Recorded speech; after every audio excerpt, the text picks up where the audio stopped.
الله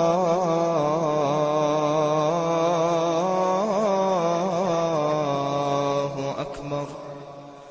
Would somebody just put a dick in that guy's mouth, please? Because that's what he wants. He's a cocksucker in disguise. He's got his mouth open because he wants someone to come in it. Now, do you want to keep making noise, motherfucker, and we can find you that way? Or are you just a punk, coward, asshole, bullshit, loud motherfucker, and you're going to shut up now so we don't find out where the fuck you're sitting? Because if you keep it up, we'll grab your ass and throw you on the fucking street where you belong with your mother. And I'm fucking her in the asshole every night anyway. So fuck you and your sister and your wife. If you got a kid, I hope your fucking kid dies in a car fire. How do you like that, you stupid cocksucker? Shut the fuck up and get the fuck out of here. Now, one of the problems is this creeping into our theology, into our thinking, into our worldview. So your little son starts to act a little girlish when he's 4 years old, and instead of squashing that like a cockroach and saying, man up, son, get that dress off you and get outside and dig a ditch, because that's what boys do. Shut up! Idiot! All right, everybody. We are live, and welcome to the December 22nd, 2012 edition of the Infidel Show. My name is Aaron, and we are here with our host Tim and Ogma GU from Grand Unified Music, and Tim is with the Atheist Bible Commentary, and our guests tonight are Deanna and Rich for Living After Faith. And welcome, everyone. Tim. Well, Rich and Deanna run the Living After Faith podcast, and Rich says here, Rich Lyons spent 20 years as a minister of the United Pentecostal Church before a series of events caused him to take a rational look at his faith. In the following years, he gradually debunked and rejected one by one the many doctrines of the church where he preached. Eventually, he left that church and finally left faith altogether. That process was quite painful and resulted in Rich being abandoned by his family and friends and losing not only his home and job, but also losing a career and a way of life. Today, Rich and his wife Deanna live in Seattle and are active in the atheist and skeptic communities there. They host a podcast, which I mentioned earlier, Living After Faith, which addresses the process of coming out of religion and how to live again after leaving the life of faith. And if you guys have any questions, because it's going to be a real interactive show tonight, just go ahead and we can see your comments in the comment tracker, and we'll post any questions, or as many questions as we can. We'll ask. Hey, John. We'll ask Rich and Deanna your questions. Starting off here, I want to say I first met Rich and Deanna at the Reason Rally. Yes. At one of the after parties there. It was actually the GU after party. Oh, and awesome. It was my first time at an atheist event, and when I met you guys, I heard that was bumping. I heard your story. I was just amazed that there were other people out there that had been through similar things, and that you were a pastor was just another thing that was just like, wow, I can't believe that. And I've met more people like you since then, and it just amazes me, the whole process of, I was never that involved in ministry. I was involved in missions work, but I was never like an ordained pastor or anything, and I was never in it as many years as you were. What started you on that path, you think? Where did it begin? On the path going into the ministry? Or coming out? Coming out. Like, what made you start to kind of go down that road? You know, there were several things that kind of led up to it. I remember being in a camp meeting service. There were 8,000 people there, and the preacher was, anytime he began Pentecostal service, if you know how Pentecostal churches work, the preaching is kind of the thing. And every time he would start to lose the crowd, he would start bashing gays. And he worked this place of 8,000 people up into just a frenzy. These people were just ecstatic that a segment of humanity was going to be tormented forever and ever. And it was just such a non sequitur to me. I was like, if that's true, that these people are, that we should be doing something to help, not being ecstatic that they're going to be tormented for it. Mm. Yeah. So that started me thinking. And then in my church, we had a kind of a strange situation where I had a choir come in to sing just a youth service, and what we didn't know is one of the choir members had picked up her mom who had flown in from Taiwan, and a couple of days after the service, I got contacted by the Center for Disease Control telling me that my church had just been exposed to SARS. Wow. And watching Wow. the people in the church react to that, and watching the people higher up in the organization react to that, I realized people didn't really believe the stuff that we taught. You know, if what we taught was true and they believed that, there wouldn't have been the panic and a lot of the responses that there were. So that opened the door for me to question. And when I questioned some of the doctrines of the church, I just biblically, you know, just looking in the Bible and really examining things, realized these things weren't true and began to teach that way. Eventually, that caused problems in the church. Most of the church was on board with me, but my own family was not, and another family, and they forced the issue, and I resigned rather than fight it out. And then from there, I began briefly tried to start a church, tried to kind of find myself, but I began to allow myself to question more than just the Pentecostal doctrines. I began to question the character of God. And that's when I just realized I was, by that time I'd moved to Seattle from East Texas, and I had reached a place where I just looked in the mirror and said, I'm as horrible as a human can be, because I no longer even believe in God. And my basis for that was, you look at, if I was going to create a world and create caring beings capable of thought, self-aware, capable of loving, would I even make eternal punishment part of the picture? I mean, Yeah. as a human, why would you even make that? If you're the guy that sets the rules, why would you even do that? And if that's the only way you can do it, wouldn't you be better off not to even create to begin with? If you, knowing that these beings are so ignorant that you're just like sending out in the like just tossing out into the, you know, into existence to kind of determine what is right and what's wrong, you know, by whatever standards like society like imposes on them, and they like grow up, and then they have to like come to the right decisions that the God has like made. And if they don't come to the right decisions, even though God knew that they were going to make that decision, then, you know, There's an answer for that, by the way. That we were more evolved, or not evolved, because that's not really what Christians believe, but we were actually like, there's like the Superman. Have you heard that, Rich? The Superman thing with Adam, where he was like this Superman, and then when the fall happened, we lost all that. Yeah, he was 128 feet tall and all that. Yeah. Yeah. Hey, yo, Tim, can you minimize the Infidel show icon, because it's kind of in the way of their face? Just a heads up. It's not on my screen. Oh, okay. Maybe that's just click on your thing twice. On your image. I thought that they were just coming up like that. My bad. Now, what about you, Deanna? Because you guys met. Did you guys meet after? Well, actually, that'd be a good question. How did you guys meet? Did you meet while you were still believers, or after? I had given up religious belief long before I met Rich. Long story short, my mom used to drag us to Methodist Church in Redmond, which is just east of Seattle by a little bit. You know, one of those suburban yuppie hellholes.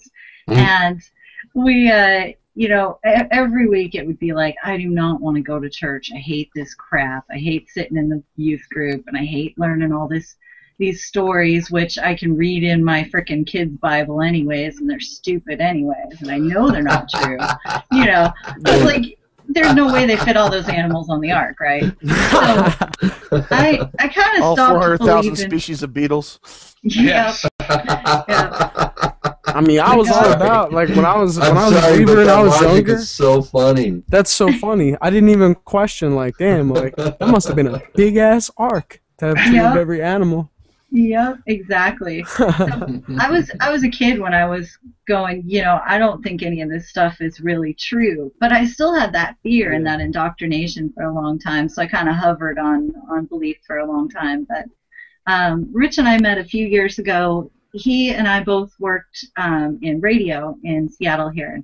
The station that I do traffic reports on is the station he works for. It's Como News Radio, and I actually work for a separate company, so I was in a different building, and every once in a while we would like call each other. Our shifts would overlap, and we'd share information and go, hey, did you hear about the big crash over here, or whatever's going on.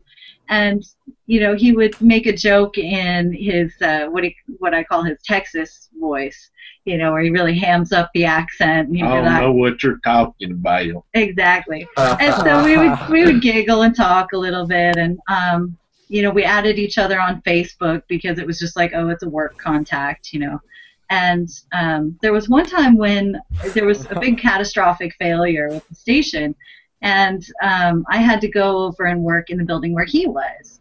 And I don't remember this. I remember this green sweater to this day. He remembers my sweater and the boobies that were contained therein. And so after that, I guess he started stalking my Facebook page a little bit, and and he finally stalking, noticed. right on. Yeah. I was hoping she had some pictures. That's all good relationships start. Yeah, that's right. I'm just kidding. Yeah, he started stalking my page, and then finally, after God knows how many months of probably checking out my tits, he noticed that I put down that I was a skeptic and a non-believer. That's awesome. And so he sends me this message like, we have to get together. Like, I don't know any other atheists, and this is like, we really got to get together and talk. So I was. But I also said, I'm totally not hitting on you. I'm old enough to be your grandfather, so you're safe. First 2 lies he ever told me. Yeah. So going after them younger women, damn. That's right. Yeah, the same month that I got my high school diploma, she got her birth certificate. Yeah, first 3 lies then, really. So we got together. You sure you after still I got weren't in work. the Pentecostal church movement at that point? I know, that's pretty typical, isn't it? Interesting point that you just brought up. Oh, no, I'm just Right. kidding. So You never we were seen working the together. charismatic preacher with the younger woman? Oh, all the Yeah. time. Always. All the time. Yeah. He's like, stop blowing up my spot, Tim. Yo, sorry, I go have ahead. to say that was the most badass, deepest Southern accent I ever heard in my life, yo. You could do Western movies, yo, for real. Thank you. I just talk like the people that I grew up around. Damn, Yeah. Yeah. That's some the crazy sound that shit. Burt Reynolds heard right before he was raped in the ass on Deliverance. Or Yeah, no, that wasn't Burt Reynolds. Tim has a weird sense of It humor, so wasn't you just Burt Reynolds. It So that was was the other guy. what was that actor's One name? second. The I fat don't guy. remember his name. I don't. Yeah. That's what you are. If you're overweight in Hollywood, you're not. Nobody remembers your name. You're just the fat guy. Sorry. That fat guy from that movie. It's just the way it works. But so after you guys met, you've on Facebook. Where to go from there? You guys just kind of hooked up, and then magic happened. No, actually, lots we of met baby for a beer at 6 a.m. because we worked the night shift, so 6 a.m. is kind of our 6 p.m., give or take. So we met for a beer, and I was wearing a shirt that was one of those natural hemp looking hemp hoodie. hippie shirts. Yeah. And she said it made me look like Jesus with it. So I said, I got to get out of this. So she takes off her shirt and hands it to me and says, I'll wear it. And nice pickup. yeah, she just worked movie magic on me right there. I've never been the same since. Yeah. I've never been the same since. I don't blame you. That's awesome. I'm a bit of a free spirit, apparently. So after you came out, I noticed you said she was the only other atheist you ever met after you Right. became an atheist, right? Were you out of the closet at that point? I was, yes, and yeah, I was out of the closet. I actually knew some people, but didn't really have a community, so to speak. I was when I moved to Seattle, I was still a Christian. I was dating a Christian woman. It was while I was in Seattle that I just realized I could no longer believe that bullshit.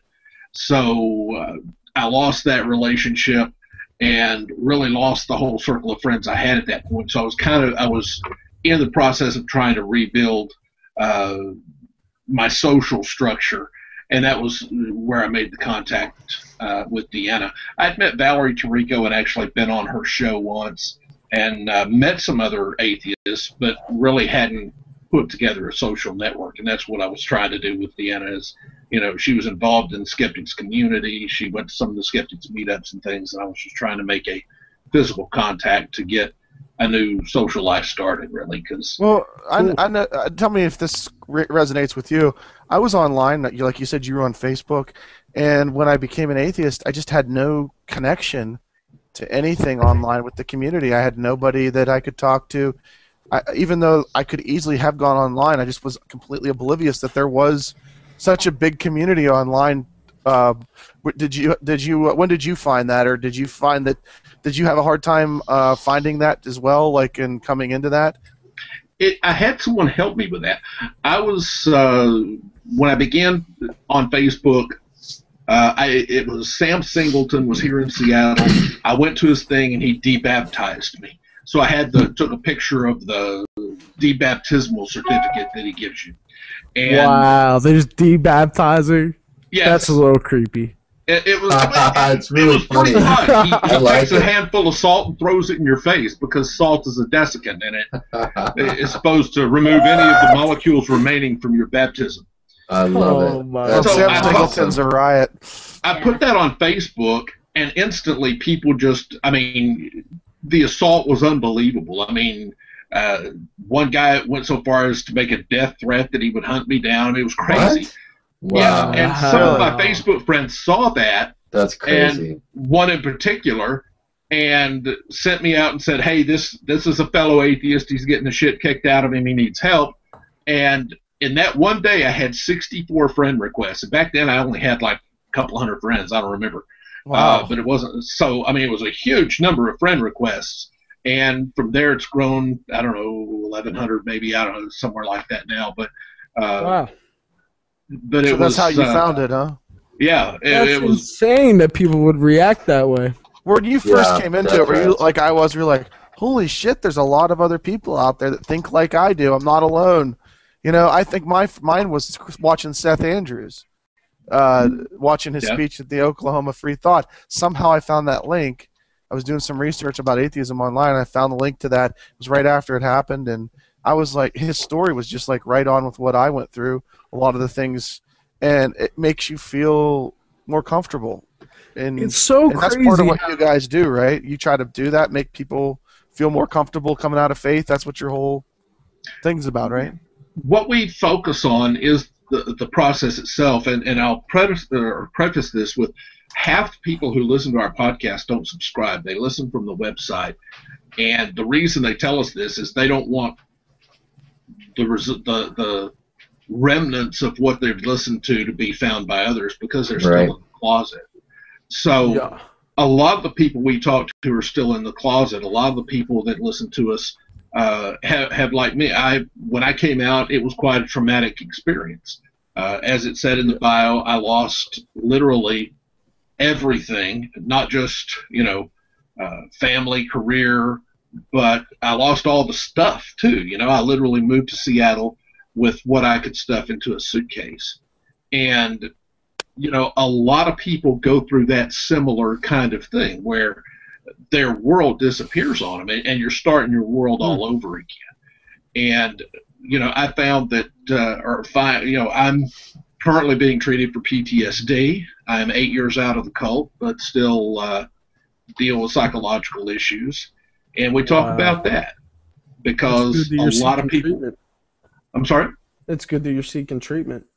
Oh, yeah. I've been in counseling therapy here in Seattle for 6 years now, and I have a therapist who is absolutely out of this world, and she even works with Deanna, so Deanna can pick up triggers and things. And I don't know about you, but I struggle with deep-seated. It's justifiable, but sometimes it gets a little out of hand, anger. Mhm. And anger at like this is the thing that's misinterpreted, I think, by a lot of theists. Is I wasn't angry when I became an atheist. I became more angry after I realized what religion took from me, and it pissed me off. You're exactly right. And my anger is only growing the more I become aware of that. Well, like, it's weird. For me, I've always been a very angry person. I've always had a problem with my anger in the past. But coming out of my faith, like, I don't know, I feel like has, like, liberated my mind to the point where it's allowed me to, like, reach, like, a point of zen where, like, I wouldn't have before. Like, before I was way more inclined to go off the deep end when I was a devout theist than I am now that I consider myself a rational thinker, and I can just kick back and, like, weigh the thoughts out of my brain instead of reacting, like, right off the bat, you know? That makes But sense. I still have, you know what I mean? Like, there's still deep-rooted anger for a lot of different reasons, like, in my life. And I'm sure they go back to, you know, a lot of them go back to religious indoctrination, and I'm sure a lot of them go back to a lot of different things, you know? John Gleason I'm says, sure it's the same case for you, my brother. John Gleason says, I've been in therapy for the past 6 months. It helps a lot. I've never thought about getting therapy, but the more I've been going into this, I'm realizing there's a lot of shit that just is piled in my head from when I was a kid. That things that that I'm starting to really become more uncomfortable with, because I have to, like, one of the things is I love my mom and dad, but one of the things I've had was, like, the feelings of anger that they did what was happened to me, but not trying to blame them, because I don't blame them, but by saying that what they did harmed me, I'm kind of saying that they harmed me, even though I know that they're just as much victims of indoctrination as I was. So it's hard to separate that, and especially you got to remember that it's deep-rooted indoctrination, that their whole life that's all they were taught. Because I say this stuff and then it hurts them. But what am I supposed to do? Not say that? Do you run into those types of situations? Yeah, we deal with a lot of those kind of things. You know, dealing with family is the hardest thing, because your family did harm you. I mean, they didn't have to raise you that way. And we try to say, you know, well, they were as indoctrinated as I was. And then the next line is, yeah, but I finally wised up and they never did. You know, so you look at their family issues, and it's difficult because if you address it, you're going to hurt somebody. If you don't address it, are you being intellectually honest? I mean, you have to kind of walk a tightrope there as far as, is there a best way to do it?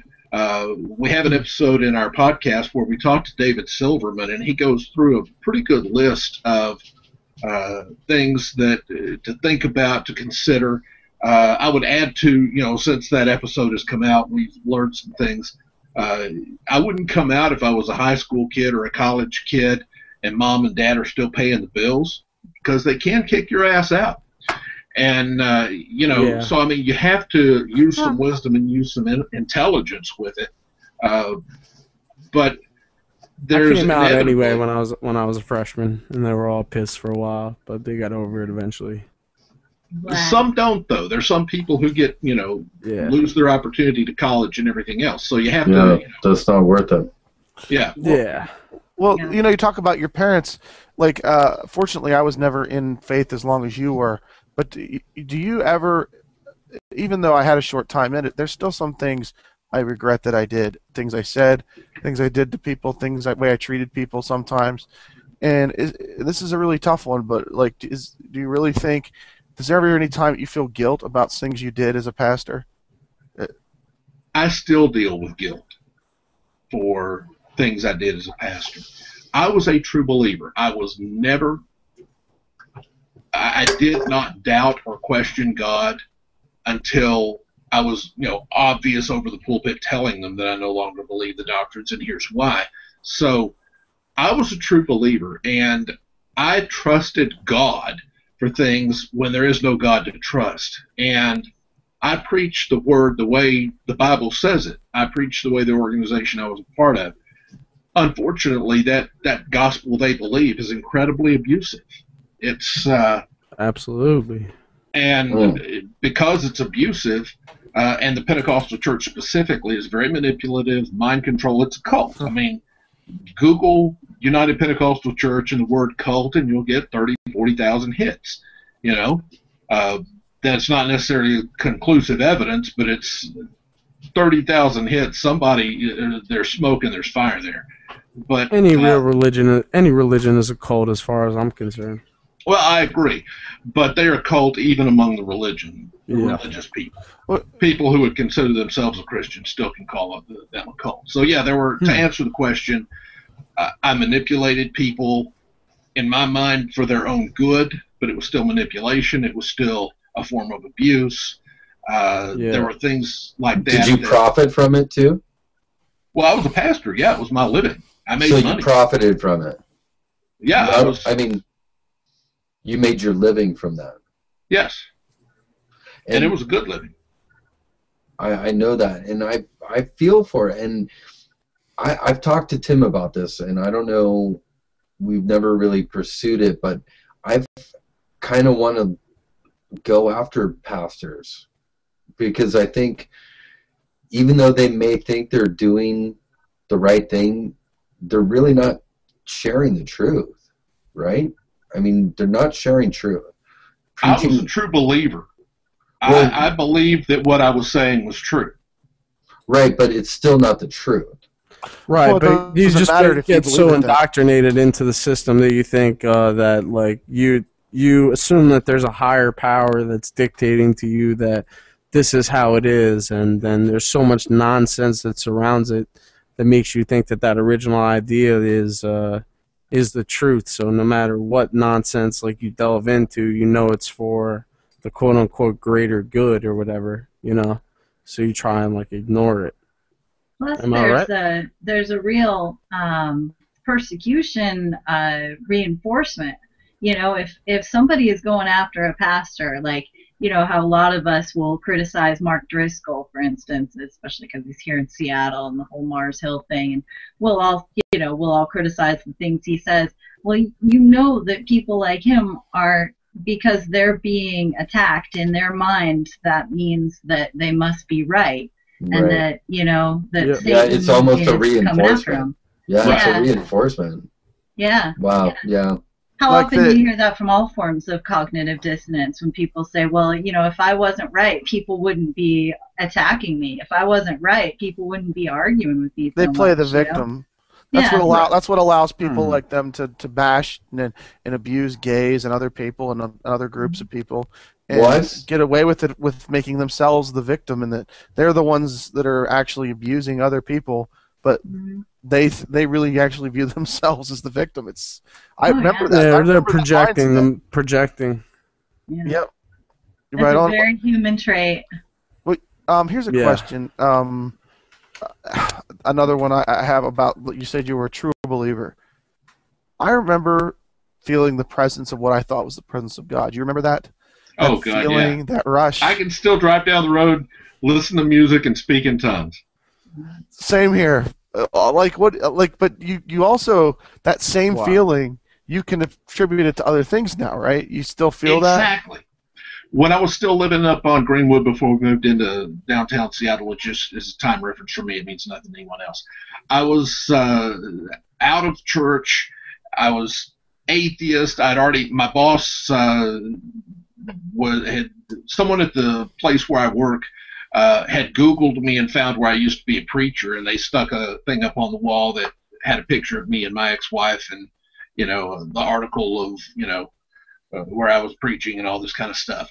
And I was quick to point out that was then, this is now, and I'm not a preacher anymore. And my boss said, "But are you a believer?"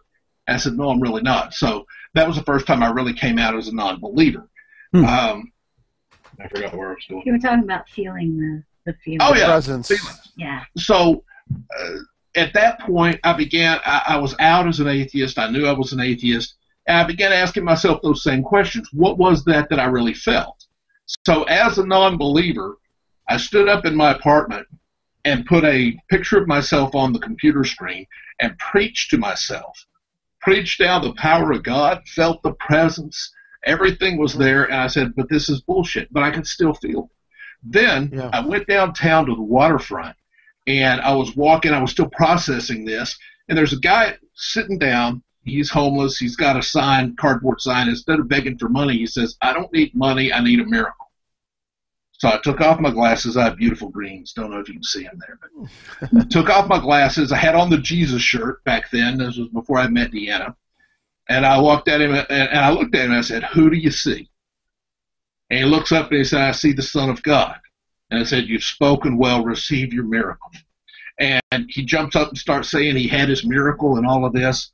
And I did the whole Little Miss Sunshine thing. He was expecting me to tell him to go sin no more. I said, go forth and fuck lots of women. And I walked off. But what I showed myself in that one day was whatever it was I was feeling obviously wasn't God. What I was feeling is something my own brain chemistry created through this process. And even though I was not a believer, I still had the ability to manipulate someone to think that I was giving them something that they weren't actually receiving and being thankful and joyous because of it. That's what some Christians can't process either. When I talk to them, I'm sure you've come across this too. They try to come to us and get with the attitude that we've never felt like they have, and if we did, we would come back or we would get saved. But they don't understand that we have felt those things. We have felt dopamine release. Exactly, and but they just can't accept that truth that we were exactly like them. We were just like them. I have people tell me the imagination is so vast, and like you there's so many things that you can fabricate within your own brain, like, you know what I mean, to like take that as like a true feeling, you know what I mean, like, and associate it with something else is like a big stretch in logic, you know. We make depending on the situation with our emotions, you know. When you get a whole bunch of, like, you get to your atheist gathering, you get to see, you know, people you haven't seen for a while, and you know that you're in a room surrounded by people that, at least on one subject, feel the same as you do, and you feel as, like, one with them. You feel very, you feel, like, warm and surrounded by, and this happy, this rush. That's the same rush people get in church. I felt that at the Reason Rally. Did you guys feel that at the Reason Rally? I did feel it at the Reason Rally, and I came from Alcoholics Anonymous, and I don't know if you guys know about that. But it is I'm an adult child of an alcoholic, baby, and an Al-Anon survivor. So you know all about the 12 steps. It is absolutely a faith-based organization. It is all churchy, It's very churchy, and I think it, you know, that fellowship, just the fellowship, not even necessarily the steps or anything of the doctrine that has to go with or go along with AA, just the fellowship alone keeps people sober. Yeah, absolutely. And works for them. And, you know, we were talking about what were triggers for people coming out of faith. It was actually a Penn and Teller episode that did it for me.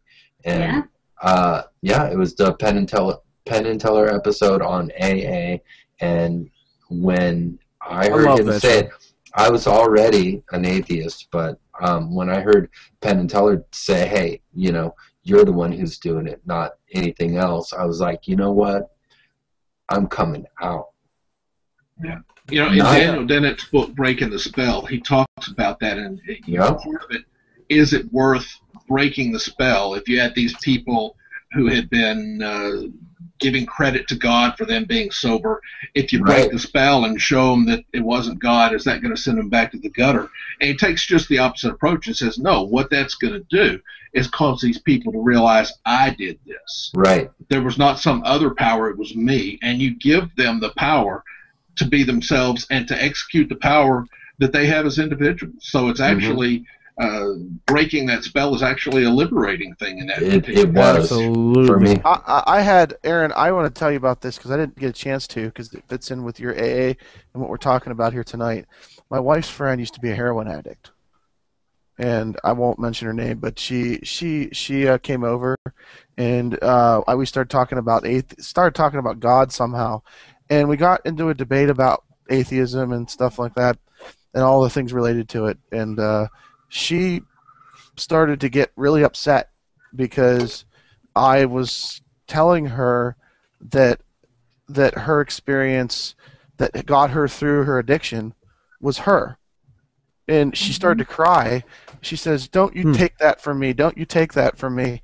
Yeah. I'm like, I'm not taking it But from it's you. just the opposite. You're giving it to her. Religion is stealing it from you. You did that. Exactly. You did Well, it. And she couldn't get there. You are the God in this equation. You're the one who stepped That's forward right. and It is, but it's hard to, when you're in a position where, and I'll speak for myself. I was in a position of powerlessness, and someplace taught me that there was a power greater than myself, and I bought into it, heart and soul.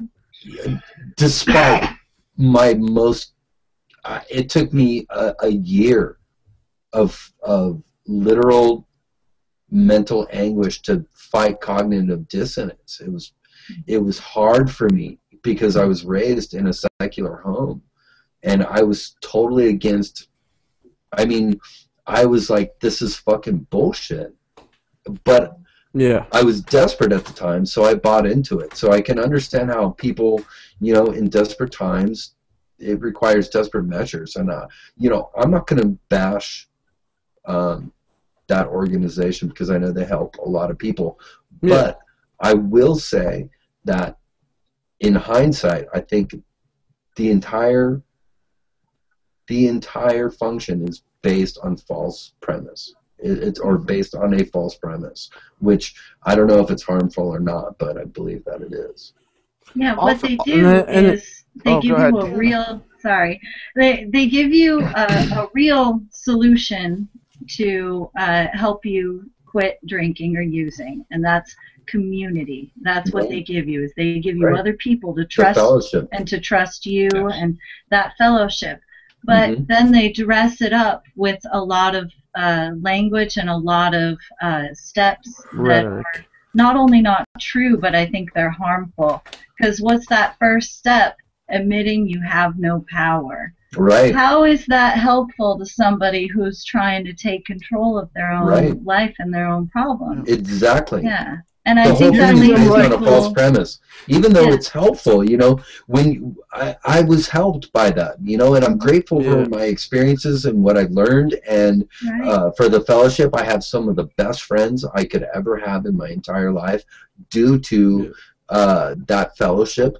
And however, at the same time, I can say, my entire time spent there was based on a false premise, and it's all based on the first step, which is you nailed it, Deanna. You nailed it. It's the powerlessness where you don't have any, but in reality you contain all of that power yourself.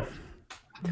And it's like they in order to try to once you're absolutely hit desperate rock bottom, not only do they try and give you a crutch to lean on after that, but they give you an infinite, all powerful crutch that you can always eat no matter how bad it is. It could be, there's an infinite power that exists where there's a whole nother level.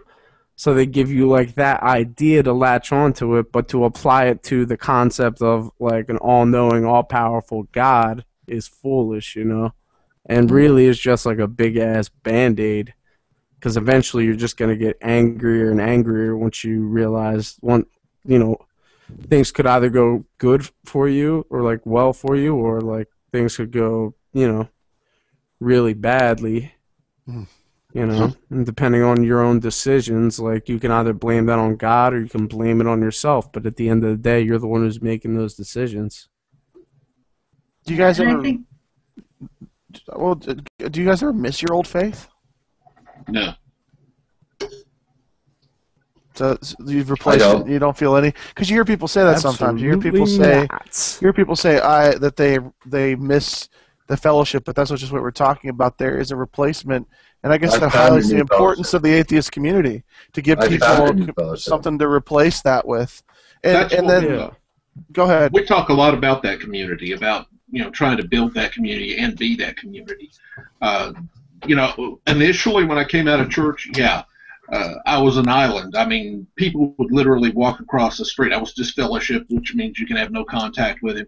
People would literally walk across the street just not to cross my path so they wouldn't have to say hi. And it was a bizarre level of mind control that they have over people. And I left my hometown. I mean, I was born and raised in Marshall, Texas, lived there 42 years, but I up and left with nothing but a suitcase because I could not live there. I mean, there was no community for me there. It was very, in fact, an anti-community. So, initially, yes, I did miss, the community itself, but I've rebuilt community and knew I had to. And that's one of the reasons I recommend, if someone has been involved in a cult and they are being shunned, the best thing you can do is move more than 500 miles away. By moving 500 miles away, you got to start a new community anyway. You got to start a new career. But the thing is, psychologically, you process that as, I'm having to do this because I moved, rather than I'm doing this because my life cratered, everybody in my life dumped me and decided they hate me, and now I'm having to start over because of that.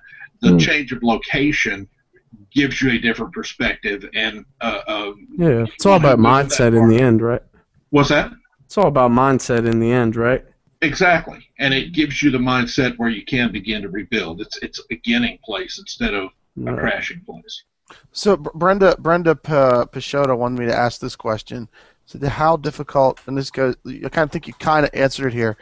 How difficult has it been to maintain a circle of friends, given the situation you find yourselves in? How did your friends' family react? You said they pretty much rejected you, right? Yes. Did both of you experience that, or was your experience different, Deanna? Yeah, my experience was different because I wasn't in a cult-like church or anything that was all encompassing. It was, the place our parents dragged us to on Sunday, but there wasn't a whole lot of connection on that level where it's like your whole life.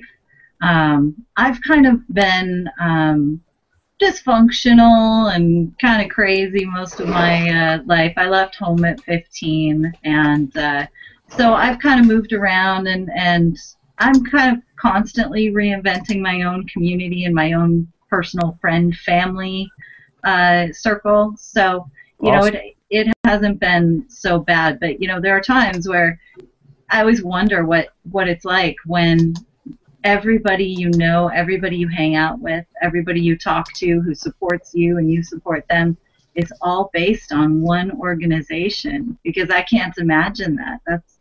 That's just so restrictive to me. I think I'd go insane if I had a group of, 100 people who all knew everything about me and I could never get away from them. Oh. It starts to get a little bit like Children of the Corn. Yeah. Well, if you got a drama queen in your life, you got somebody who's giving you a lot of grief, maybe they're part of your friend circle and they're just, causing you a lot of shit, you can get away from them. You can be like, well, I'm not going to hang out with that person anymore. I'll still hang out with this, with our friends, but I'm going to kind of disassociate a little bit because this person is stressing me out. But in a church environment that is so close-knit like Rich's was, I don't know if you could get away from the people that are giving you grief. I couldn't, not until I moved. Nice. Did your family completely reject you? To move? Do you go back for Thanksgiving, or is it completely cut off? It's hard to say. I mean, no, not for Thanksgiving. I went back for my daughter's wedding, and I assume I will go back when she graduates college. Now, is she a believer? She is very much still a believer. And we work very hard, both of us, to have a relationship and focus on each other as individuals, not as what we believe. And she's 20 years old and extremely mature in the way she's dealing with it. It's been hard on her, but I got to say, she's working very hard to keep a relationship with her dad, and that makes it a whole lot easier and a whole lot better. And That's awesome. we do have things to talk about other than faith, and that works. Well, this may be a little bit personal, but like as a father who, like, I thank, like, I'm just thankful, and I'm thanking anybody. Almost like you still do those things, or you almost want to say, I thank God, you know? Yeah. But I came out of that shit before I had kids, because I just, I mean, do you ever want to go back and undo some of the stuff that you taught her? You know, I can't. There are times that it has been very painful because she would do things that I actually taught her, techniques. I used to call it soul winning, which is really proselytizing, and she would inadvertently do those things. And I would sit there and say, you know, I'm getting my own stuff shoved right back at me. So proselytizing, like, to other people, like, to in order to basically get them to agree with the faith. Exactly. Oh, okay. You know, the way you would get people involved, you have to have some kind of a function, get them to come to that function or something, or you know, so you know, those kind of things. But with my daughter, we both work very hard, but we have a good relationship. But do I regret? Yeah, but I can't change it. You know? Yeah. And I have never at any point tried to deconvert her or try to convince her. And I wouldn't. I know what it cost me. I know how painful it was coming out and what I've been through. I mean, my shrink literally talked me off of a bridge.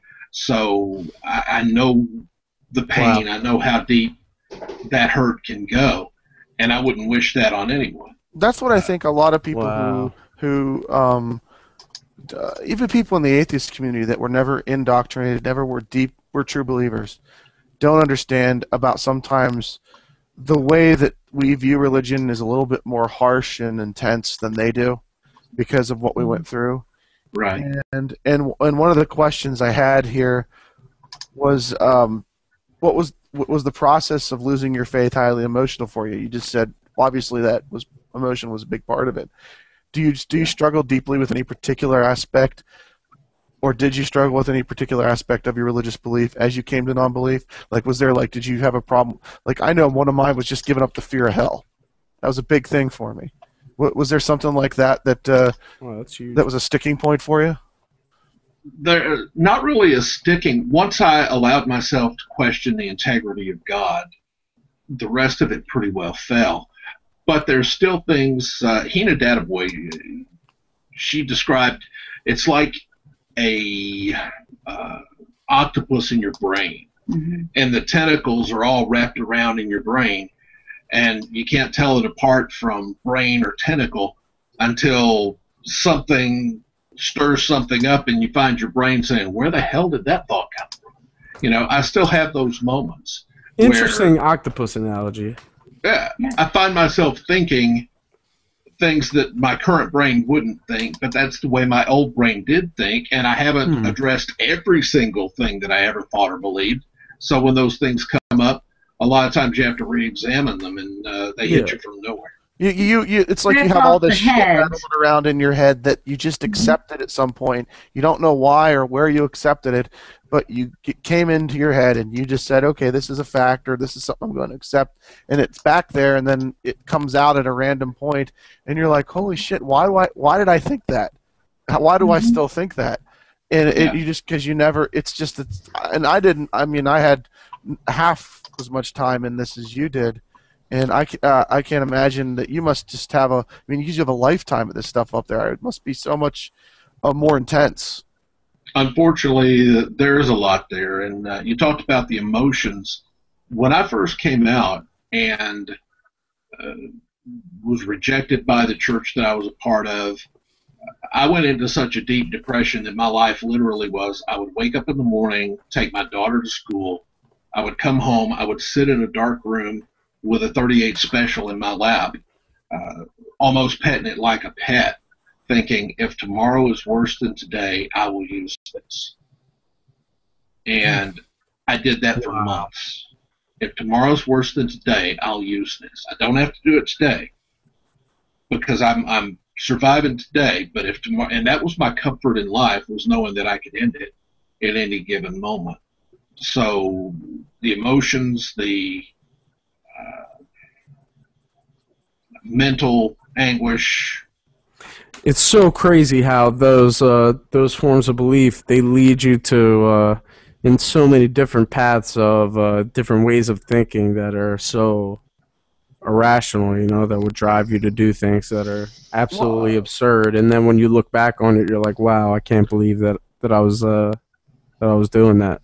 I always try to think of like what a Christian hearing this would think and what they would say or an argument they'd present. Like if there was a Christian listening to this, they'd go, well, obviously you felt that way because you abandoned God. So God abandoned you and he was trying to get you to come back to him and you were rejecting him. But obviously you got through that without God. Yeah, well, and take it back a step before, I had not abandoned God.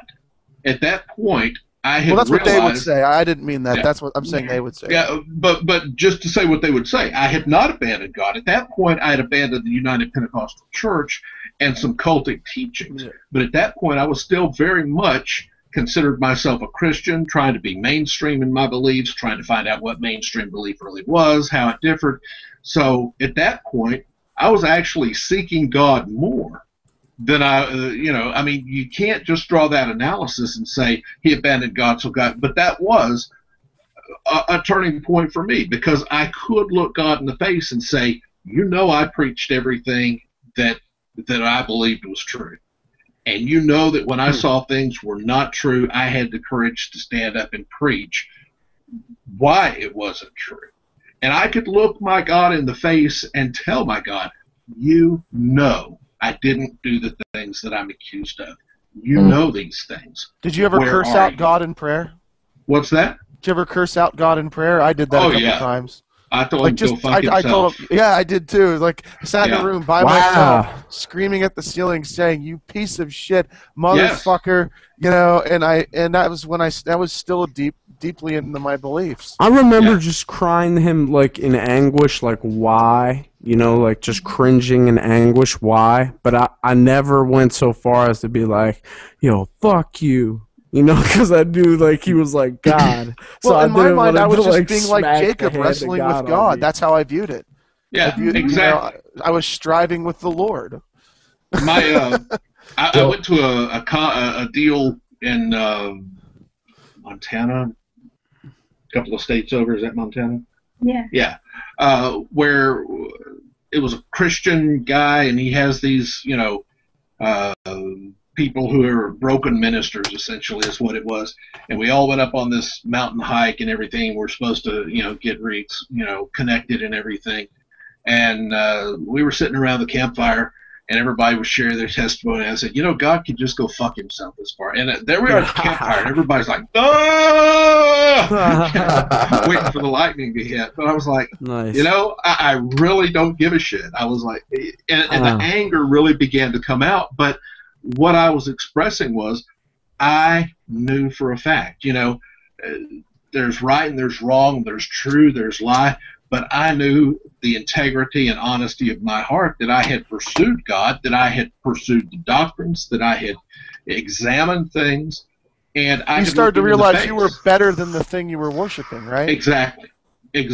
I could do that, and instead of looking outside, you start looking into yourself, like for the answers, you know, instead of turning towards a God for them. And that was a totally frightening and new experience for me, to think that I was alone to make those decisions. It took me, you know, you ask if there was a particular aspect, it took me a long time to get used to the fact that I had been making those decisions all along. I was one of those people that thought, you know, everything I thought was passed through God and had his approval, and every thought that went through my brain, God was there with me hearing it. And then all of a sudden I have to think for myself, and I'm like, I can't do this. I've never done this before. What am I going to do? I don't have God here. So, but after a while, I just realized, well, I never did. So it didn't, you know. But so did you ever read the Bible and just have this reaction? This is some fucked up repugnant shit. So, you know, I do that all the time, actually. I've been reading the Bible all the way through for kind of my first time. And, you know, I used to read it. I was like laying there trying to sleep. I always read before I go to bed. That'll put you to sleep for sure. Some parts of it do, but some parts of it, like for the first few chapters, I would turn Rich would be laying there.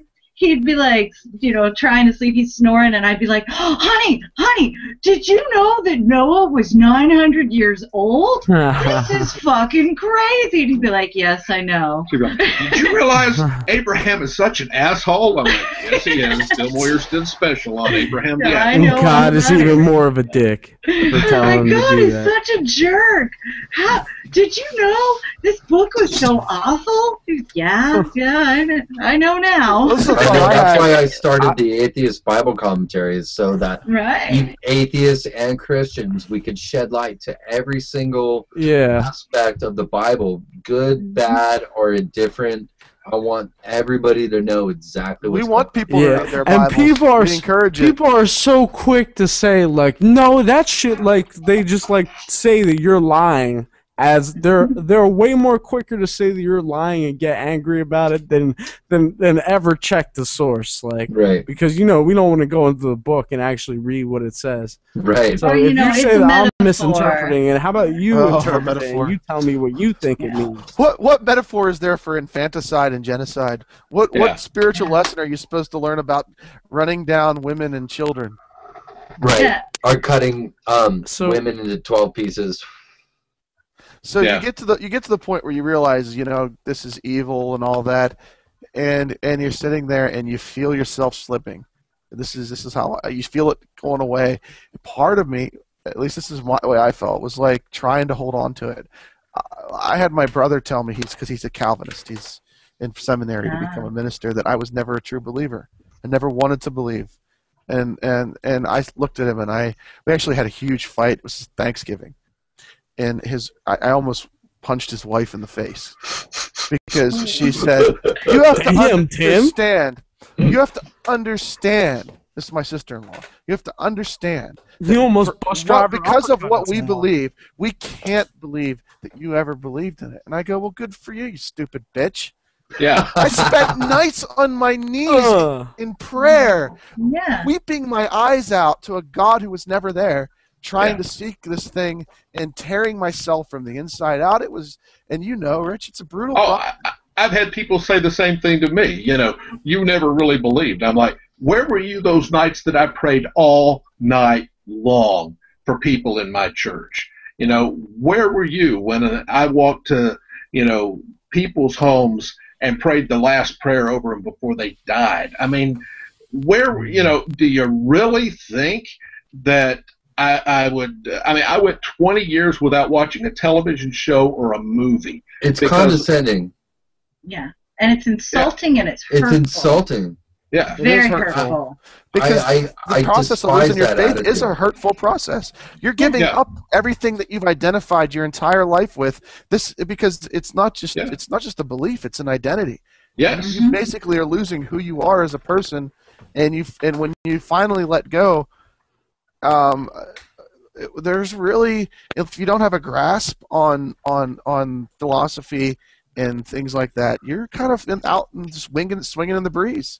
You're absolutely lost. I mean, that is a true definition of lost. I've lost who I was, and what I did, my anger, so much of it was after. In a cult situation, you lost that identity going in.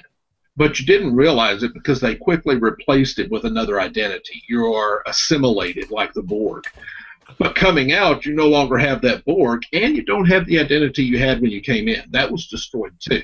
So you come out and you have absolutely no identity. And I had quite a bit of anger because of that. Because I didn't know myself. I couldn't be myself. I didn't know if I could trust myself without a God, and yet I knew there was no God. I mean, it was such a confusing mind fuck.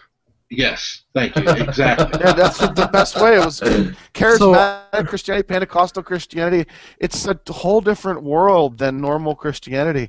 It is, like you said, it is a mind fuck. So you are just wrapped up in emotion and everything. I have a question, Rich. You mentioned before that the branch of the church that you belong to was considered cult-like even amongst Christians. I'm not really too familiar with the Pentecostal church. Could you explain what you meant by that?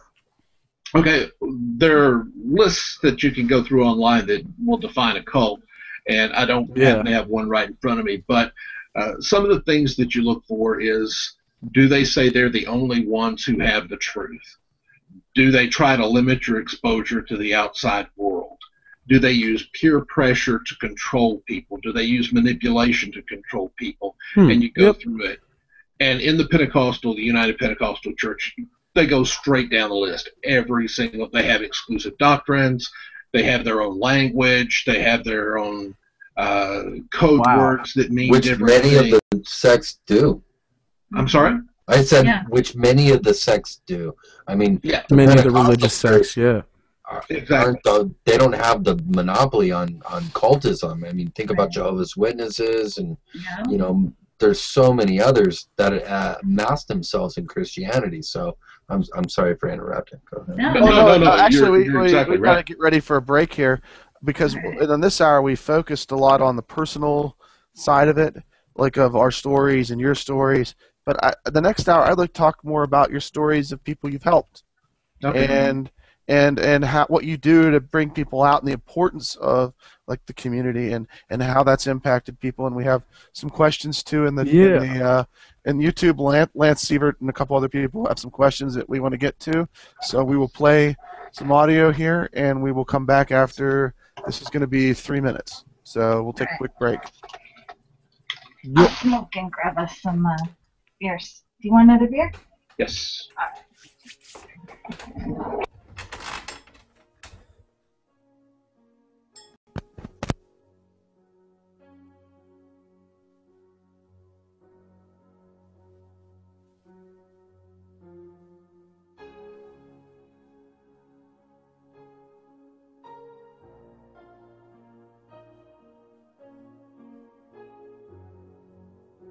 I'll give you one final thought experiment. This is what you have to believe now, if you're a monotheist. Because we now know things we didn't used to know. We know that the human species could be as much as 200,000 years ago. Did it become separate from the Cro-Magnons and the rival pre-human species? Could be as little as 100. Richard Dawkins thinks 200,000. Francis Collins, who did the Human Genome Project, who's, by the way, C.S. Lewis kind of Christian, thinks 100,000. All right, I'll take 100. I'll take 100. Here's what you have to believe. For 100,000 years, humans are born as a primate species. Expectation of life, what, 25 years for the first few 100,000 years? First few tens of thousands of years. Infant mortality, rife. Microorganism disease, terrifying. Earthquakes, volcanoes, extraordinary. And fights over land, over territory, over food, over women, over tribalism. Frightening. For 95, 96,000 years, heaven watches this. With folded arms, with indifference, with coldness. And then around 3,000 to 4,000 years ago, but only in really barbaric, illiterate parts of the Middle East. Not in China or where people can read or think or do science. No. In barbaric, illiterate, backward parts of the Middle East, it's decided we can't let this go on, we better intervene. And what better way than by human sacrifices and plagues and mass murder? And if that doesn't make them behave morally, we just don't know what does. If there is a single person in this room who can bring themselves to believe anything remotely like that, they convict themselves of being, first, very stupid, and second, very immoral.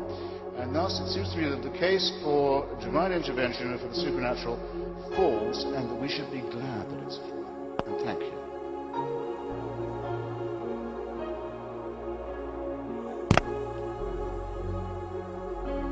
One of my personal heroes.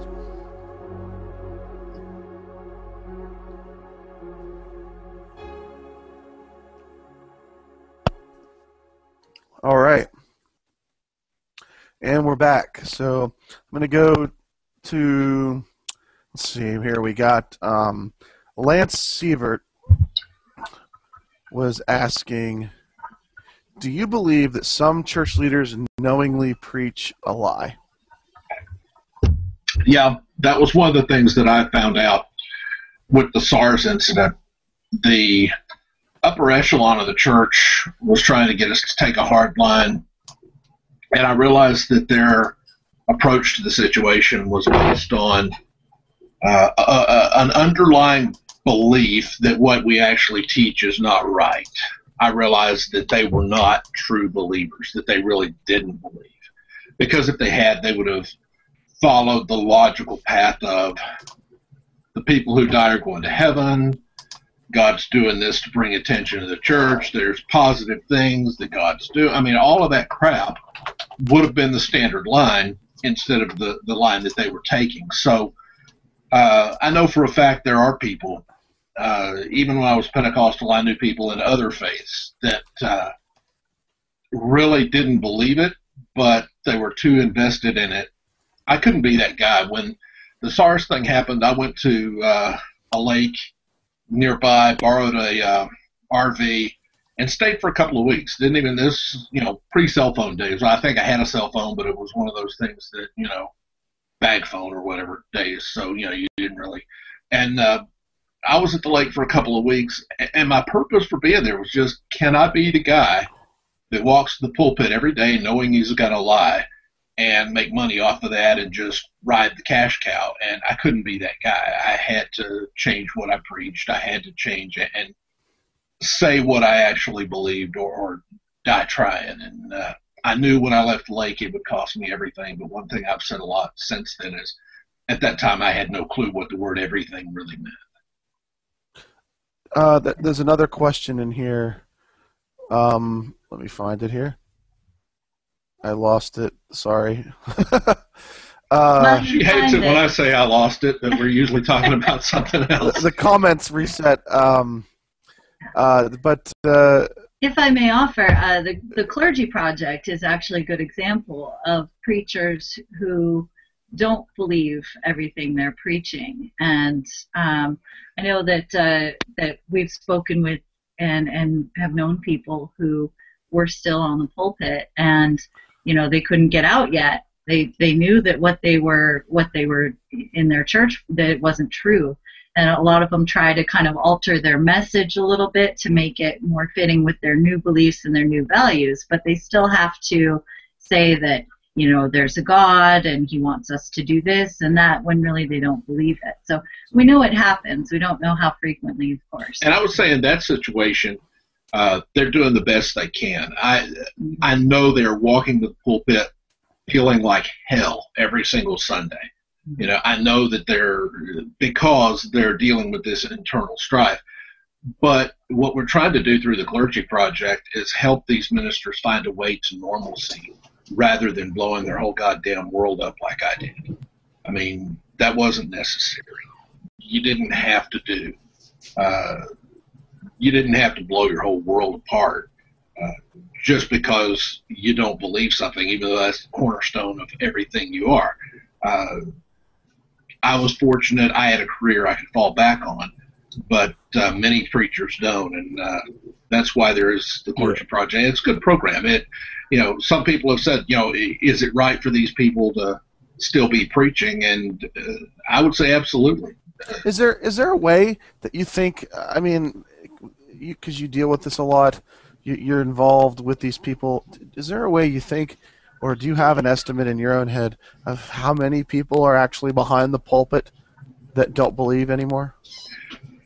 We know that through the Clergy Project, and my numbers are going to be out of date. I remember it's been a while back that we had 200. No, it was more than three. I remember when Dan Barker did a post on the day that we reached 365, one for each day of the year. So we know of at least, let's say, somewhere in the area of 400.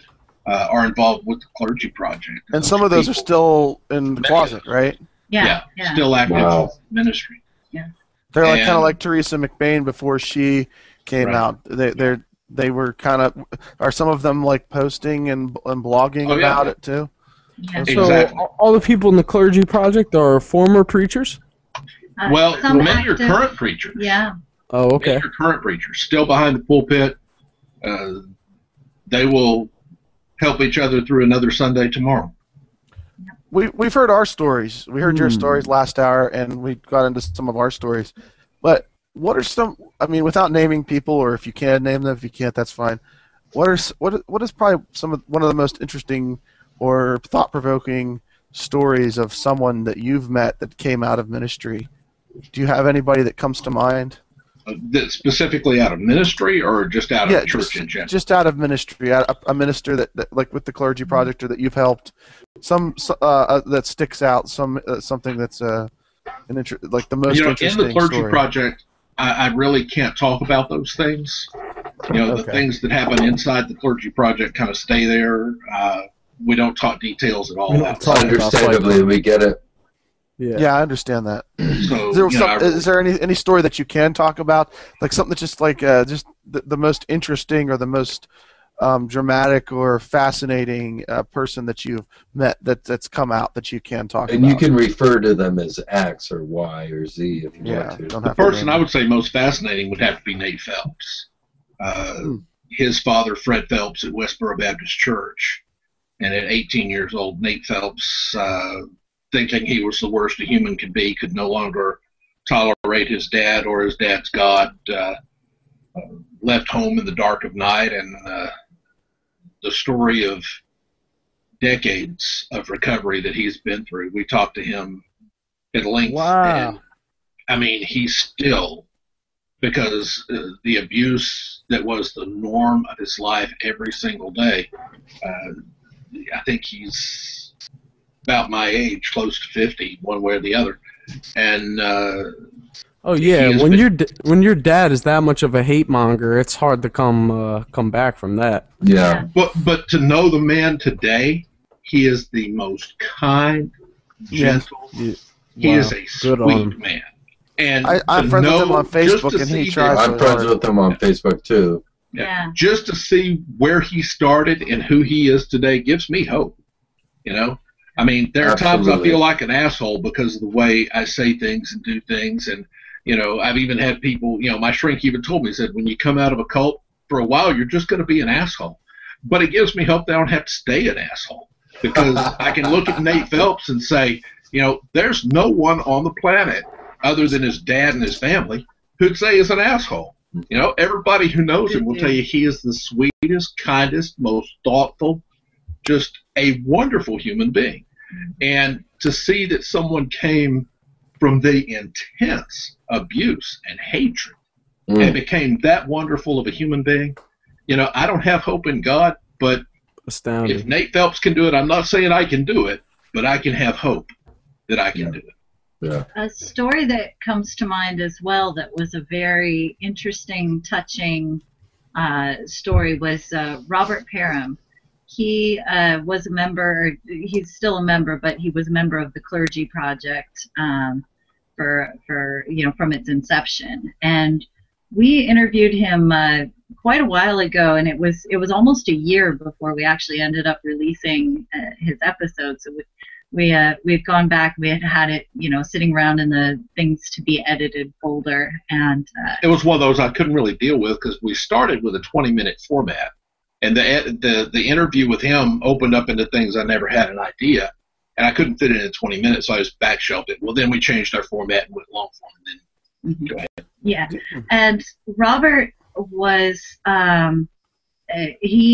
his turning point, like similar to Rich, one of the things that was a major problem for him was gay rights, because somebody that he was very close to was gay, and so the church is condemning that, and he's knowing this person, knowing what a good, kind, awesome person that they are, and he can't and he can't reconcile that with his church, and that episode, the person that he talks about is so intently hating himself. He goes to these therapy sessions where they show pictures of pornographic gay images, and whenever he gets aroused, it would shock him, give him an electrical shock to try to revolt, make his body revulse by those kind of things. I mean, that's how intense, and this guy is killing himself. Yeah, guy is killing himself.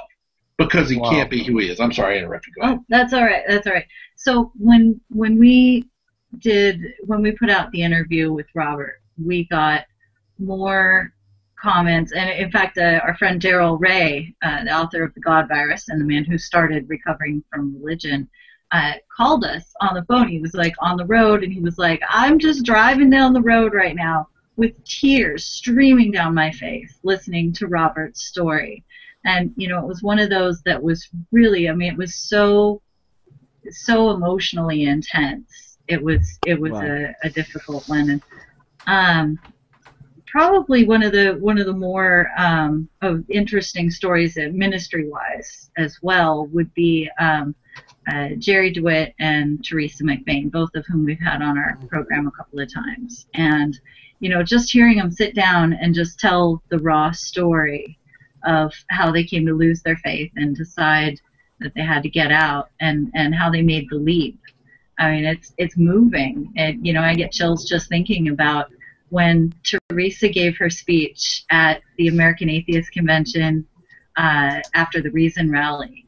And she said, "I'm going to go to hell with you." It was, and everybody just stood up and screamed and cheered and welcomed her into the community. It was like an amazing coming out, dramatic. As freeing as it is when you come out, and you guys could probably answer this, maybe you can answer for those that you've encountered, but there's a pain that comes with it too, because you're hurting people that you love and care about. Mm-hmm. You get that a lot from... Go ahead. You're hurting people that you love and care about. You're hurting yourself. I wouldn't go back. Obviously, I could if I wanted to. I'm not sure I'd want to go through that again. Not sure I could. The pain of coming out damn near killed me. It has taken a toll on me. I'll never be all that I was before. Because the loved ones that you had just don't view you as a friend and a family member in the same way. You're somebody they need to fix. There's something wrong with you. There's that, and there's also the emotional and mental damage it's done to me. It has broken me. There are parts of me that will never be whole again, normal, whatever normal is. But I wouldn't wish that on anyone. That's why I don't try to deconvert people. I'm here to try to help people who are in that process. I'm here to try to help people who have come through. They're deconverted, now what?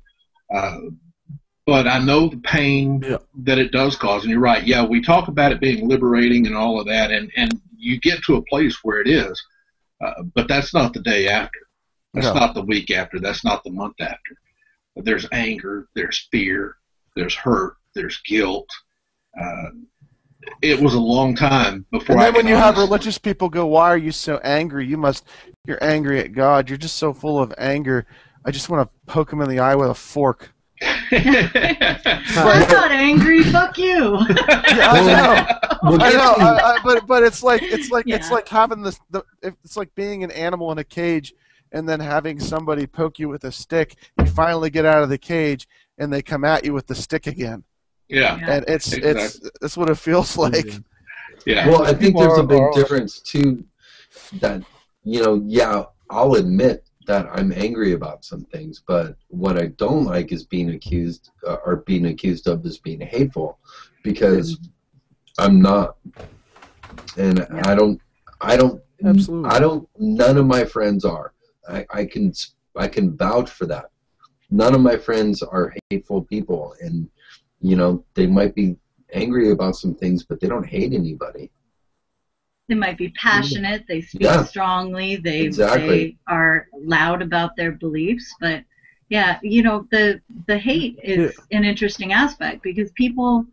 We spoke to Seth Andrews, who runs the Thinking Atheist, for our most recent episode, and he talked very compassionately about his family and his dear friends that are still believers, because he says he was there himself. He knows what it's like to believe those things, and he, feels embarrassed that, he believed things that he no longer thinks are true.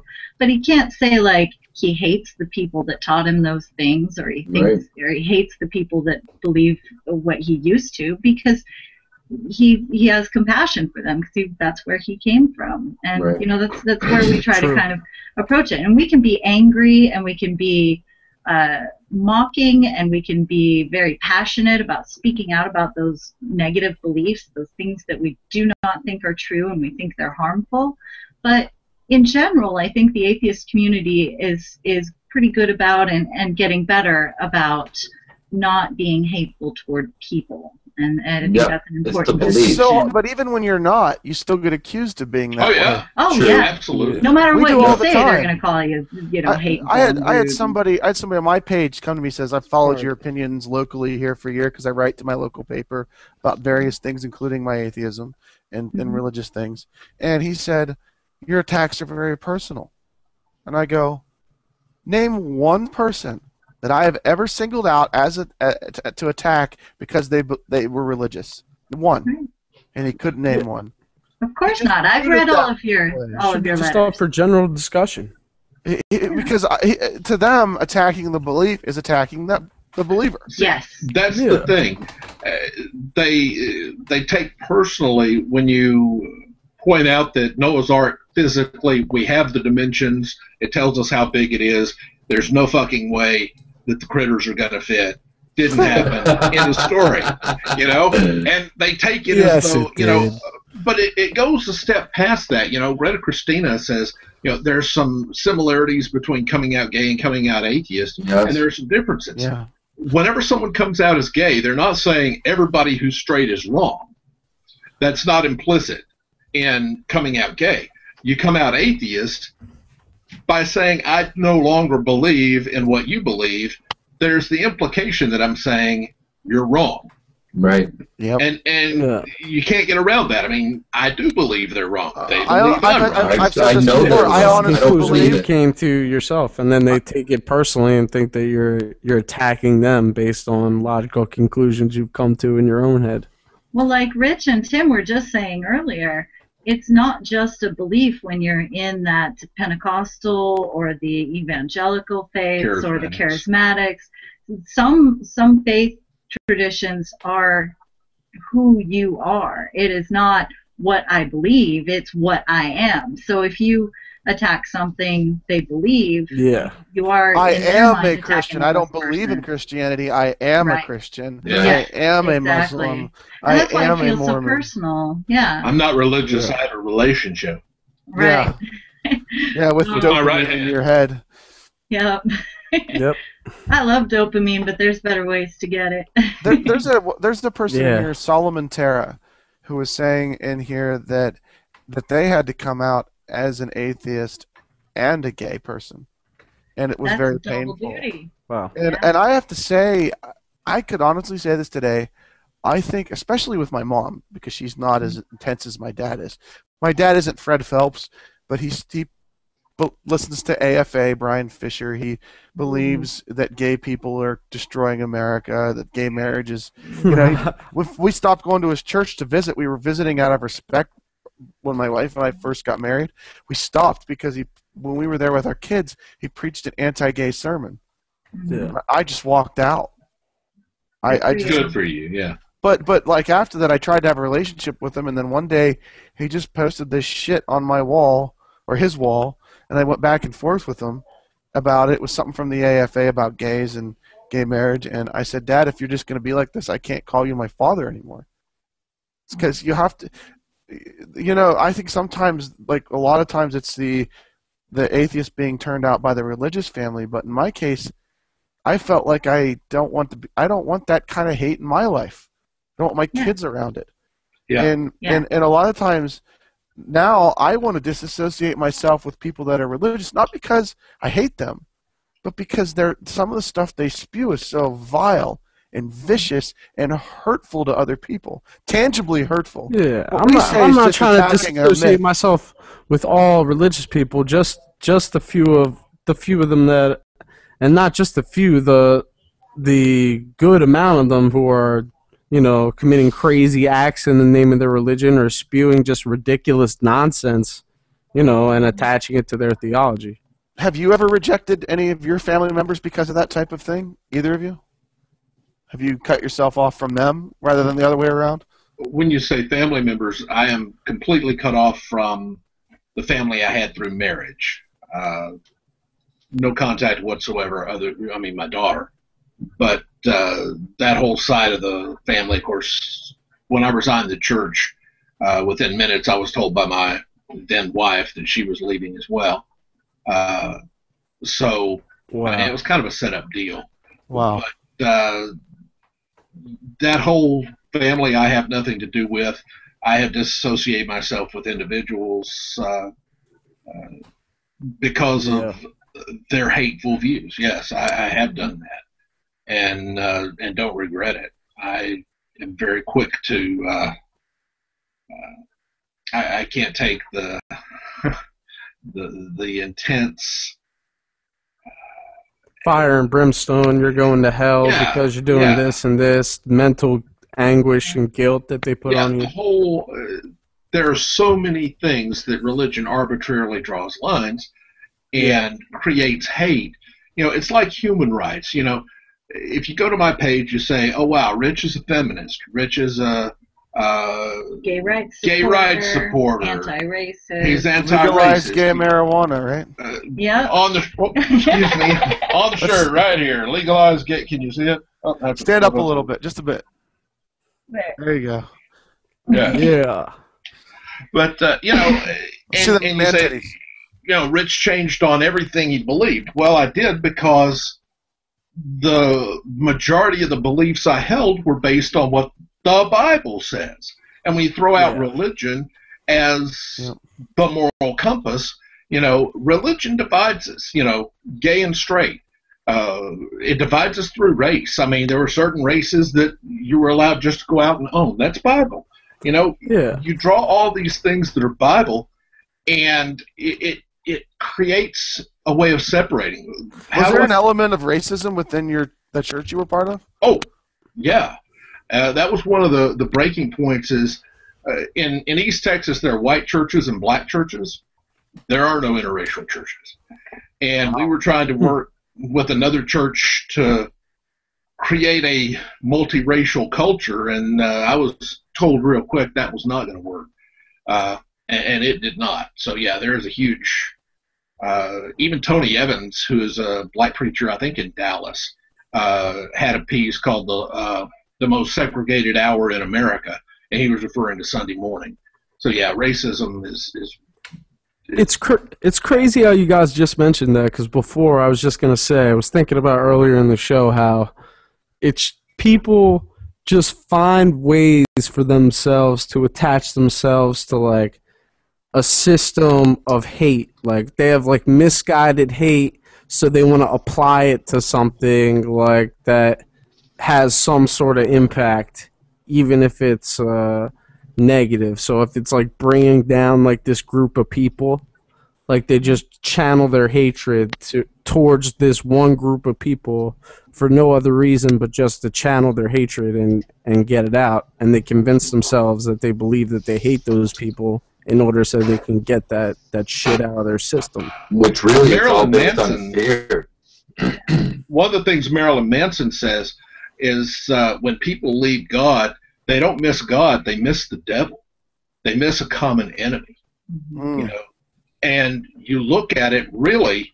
Well, yeah, common enemy. We don't have it anymore. Well, the devil is like a character in literature, and there have been many other characters like him before in other types of religious literature who rebelled against the reigning God and power, and after he tried to rebel, he was punished for it. You know, so God and the devil is us. He embodies the rebellious sort of spirit and like, you know, just putting your fist up against like what like is like, you know, like what would like stand up as a god, like. So I don't know. Probably- He it just was kind of probably our embodies this whole primitive- sort of rebellious and anarchistic sort of figure. It was probably I think probably the good evil thing, devil god, was probably something that stemmed from our dissonance with our primitive ignorance, and then developing into a more enlightened creature, and those elements of our past probably, that's what that is. That's really, it's all just us. It's us trying to evolving to be something better. Yeah, we're just manifesting parts of our own psyche and our own like what we experience. We're manifesting it into entities so that like people can like latch on to like these sort of like entities to like, oh, like, you know what I mean? Like, we anthropomorphize. Yeah. Well, We are Deanna all, and Rich. Oops, sorry. Sorry, we're all angels and we are all devils. It's just nobody is a good guy or a bad guy. Nobody is all good or all evil. We all have bad and good aspects. That's why I like comic books where That's why I like comic books where there's not really a villain or a hero. It's just a person in a situation who is doing their part like in that situation. It acknowledges it's our like Judas. Yeah. It's like God created Judas, but like at the same time he said, "He who betrays the Son of Man should have never been born." But Judas's entire purpose was to betray Jesus the entire time, and God, knowing that, created him, knowing that he was going to punish him for it. Rather sadistic. See, there are two people in the Bible that even as a preacher, I used to hold them up, and I would say, these two people absolutely, in every way, shape, and form, did the will of God. Judas Iscariot did everything God wanted him to do, and Pharaoh did everything God wanted him to. David didn't do it. Abraham didn't do it. Isaac did. You can go through the list. The two people who did everything God wanted them to do are both roasting in hell today, according to them. Yeah. That's kind of intense, right? Yeah. You got fucked. Well, here's a question Job for you. got fucked up. Other than the social pressures, obviously, we talked about, and the livelihood issues, like if you're in ministry, it's hard to get out if it's all you've known, the money situation. What other things do you think keep people trapped in religion, and particularly trapped in ministry? That's a good question.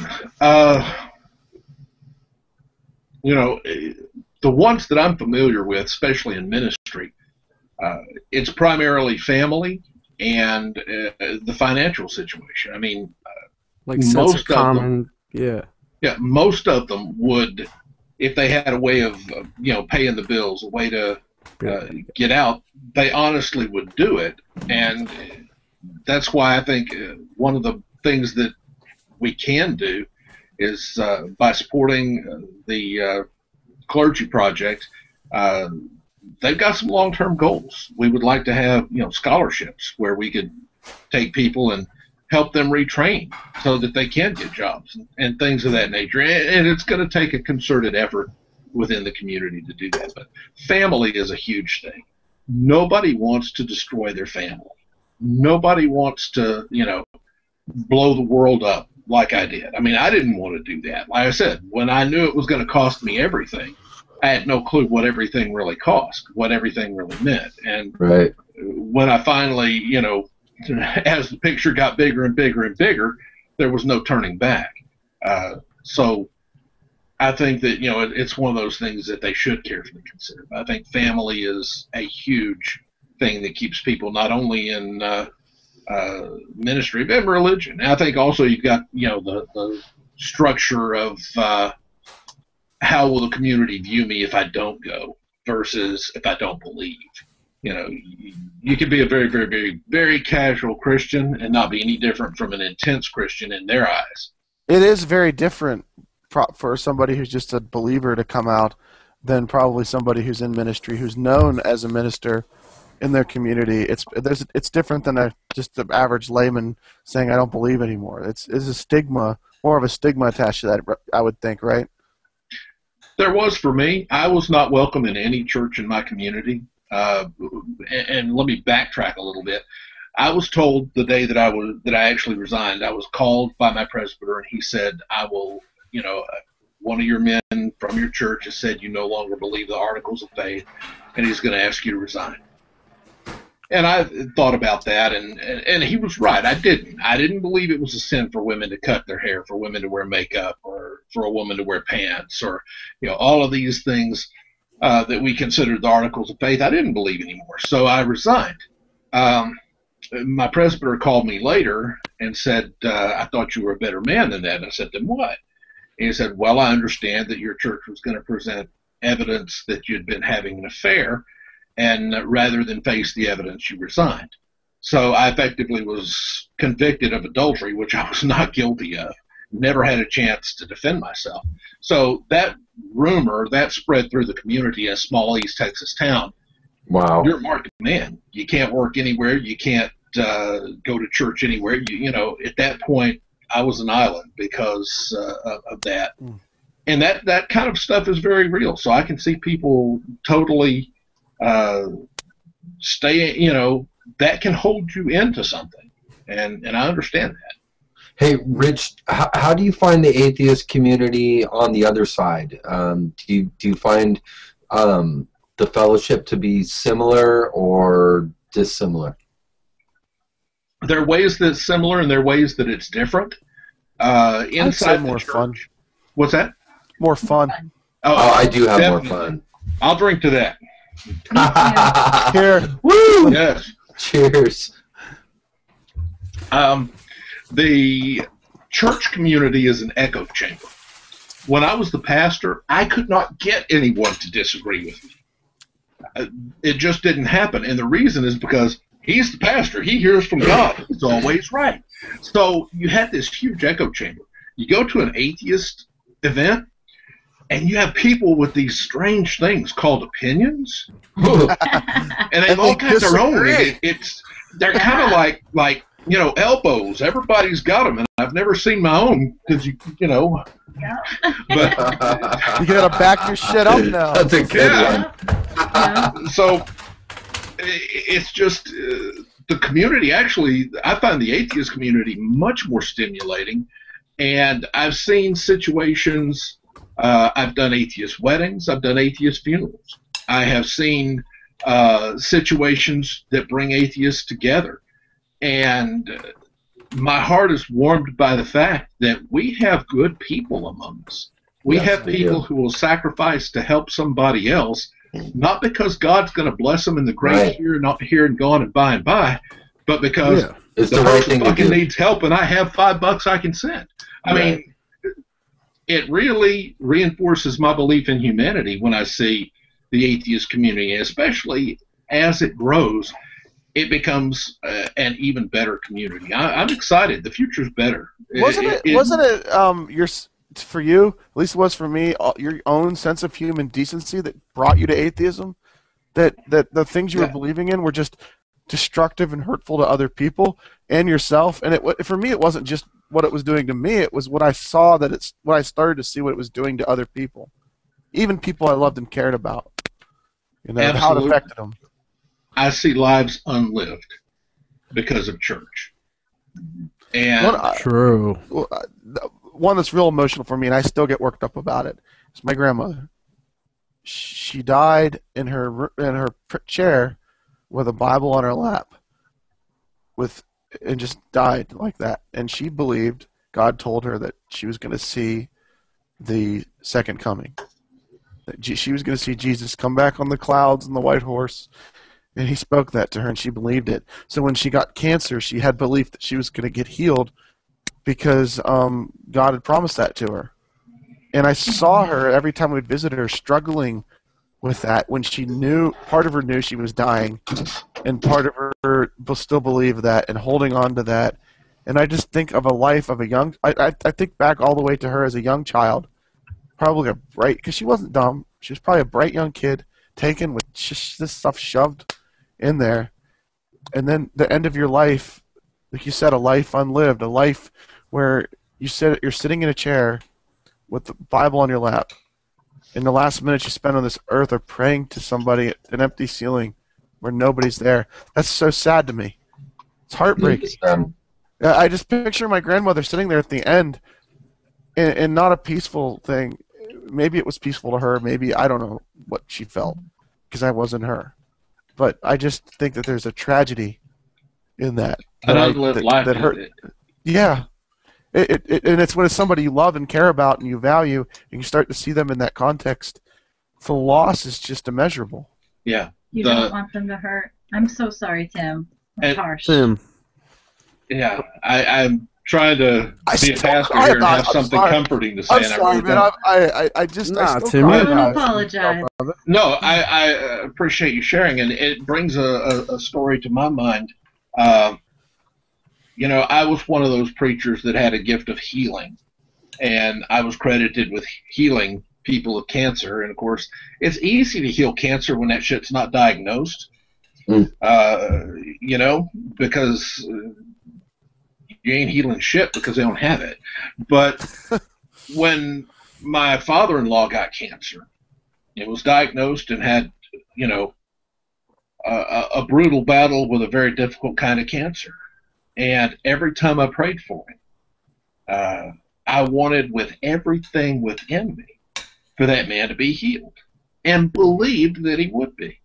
And if for nothing else, the arrogance that I was the pastor. I'm the guy here, you know? And it never happened. I remember we were at a friendship group meeting in his home, and he was there, and he was very sick. And the subject of the friendship group meeting was God never leaves us alone. And at the end of it, he said, I feel like God has left me alone. He said, I feel like I've been abandoned. I feel like I haven't got my end of the bargain. He said, I lived for God my whole life, and this is how it's going to end. And I feel like I've been cheated. Well, wow, that's real powerful. The sickest thing with my grandmother that I remember was that she was talking to my mom, and I was still a kid, teenager at the time. And I remember overhearing my grandmother talking to my mother about how she was asking God to tell her what she did wrong, that he was doing this to her. And she was crying at the time. She was crying at the time. This is what religion does to people. This is how it fucks them in the head. Yeah. She has cancer, and what is she doing? Trying to figure out what she did wrong to get cancer, that God would let this happen. That's horrible. Let me ask you this, Tim. This is a true story. Real quick, man. I want to jump this in real quick. This is a true story, Tim. My grandmother was on her deathbed. She was in a coma for a few hours, and like a priest came in to give her her last rites. And when the priest came in to give her her last rites, she awoke from her coma and she blessed herself, and then she fell back into the coma. And the priest was like, "Wow, I've never seen anything like this like in my entire life." Now, like a lot of people would like construe that as a miracle, but to me, I look at it as my grandmother has always had such a strong devout faith. So I feel like something in her brain and something about her was just pulling her out of that state so that she could just, like she was mustering with all her might so that she could, you know what I mean? I agree with how that scenario. I have seen similar things to that in praying for people who were, I was a hospital chaplain for quite a while, 8 years, I guess, and have seen a lot of those things. I'm kind of surprised the priest would say he'd never seen it before, because I mean, you see people. Was it like she was? I need to understand. I want to understand the context here. Was it like you're saying you saw that she had a realization? She was unconscious, and then she came out of the coma. Happened to come out of the coma when the priest was in the room, and after the priest gave her her last rites, she blessed herself. But to me, that's just like a sign of my grandmother's will, like just pure will, like to begin with. Like, yeah, she had a really devout faith, but like I don't think some kind of like spectacular miracle happened that awokened her from the coma. Exactly. I think she awoken herself from the coma with her. It'd be kind of like it'd be like me coming out of the coma and then saying there is no God, or God is not real, and then falling back into the coma just so I could die in peace. It'd be the exact same thing. Yeah. And it would all be just as anecdotal as all those near death experience stories. Exactly. Tim, let me ask you this. While your grandmother was praying and crying, if you could have given her what she needed, would you? No. I mean, let me rephrase it. If you could have satisfied her, I mean, if you at that point, it might have hurt her more to lose that, because we were talking before about how tough it is to lose that. I wouldn't want to take it from her. I'm not asking my question well. What I'm saying is, if your let's change the picture. Instead of her praying to know what she'd done wrong, if she was praying for healing, if you could heal her, would you? If I could, yeah. You see, you just confessed to being more moral than her God. Yeah. You just confessed to being more moral than the God that every Christian prays to every night. The fact that you would actually do something. And see, that's where religion harms people. I agree. Their God is a horrific example, and they say they're following this God.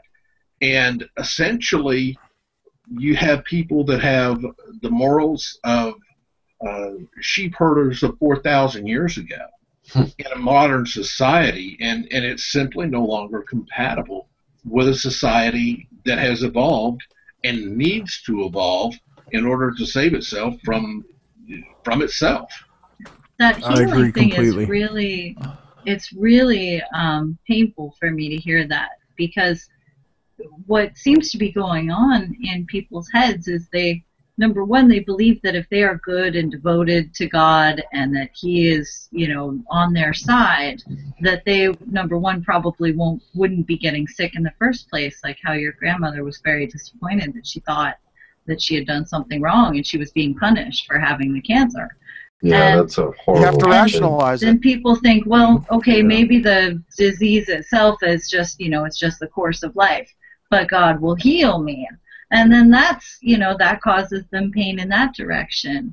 And, it's unfortunate because it's so, there's no reality to it. And even, very casual, not casual, I guess, but, non-fundy believers, non-healing believers, they also kind of have this feeling in the back of their head that I must have done something wrong if I got cancer, if I'm sick, something bad happened to me.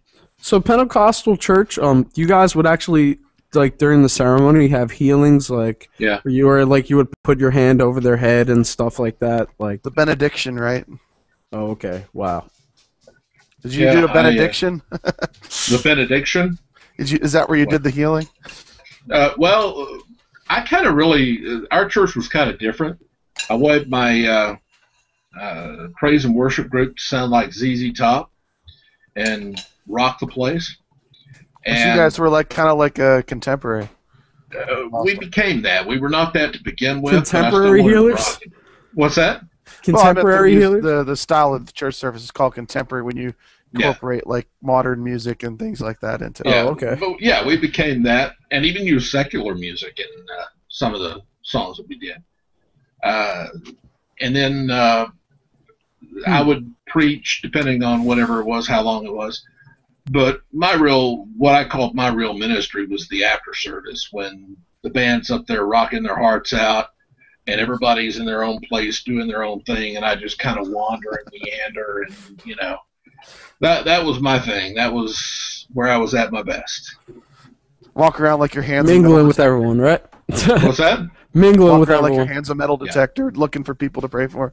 Yeah, pretty much. And looking back on it, it was so simple. I mean, I knew the people, I knew what was going on in their lives, and you could just look, and the ones who, whoever's got their hands up, crying, screaming out to God, they're the one that you go to.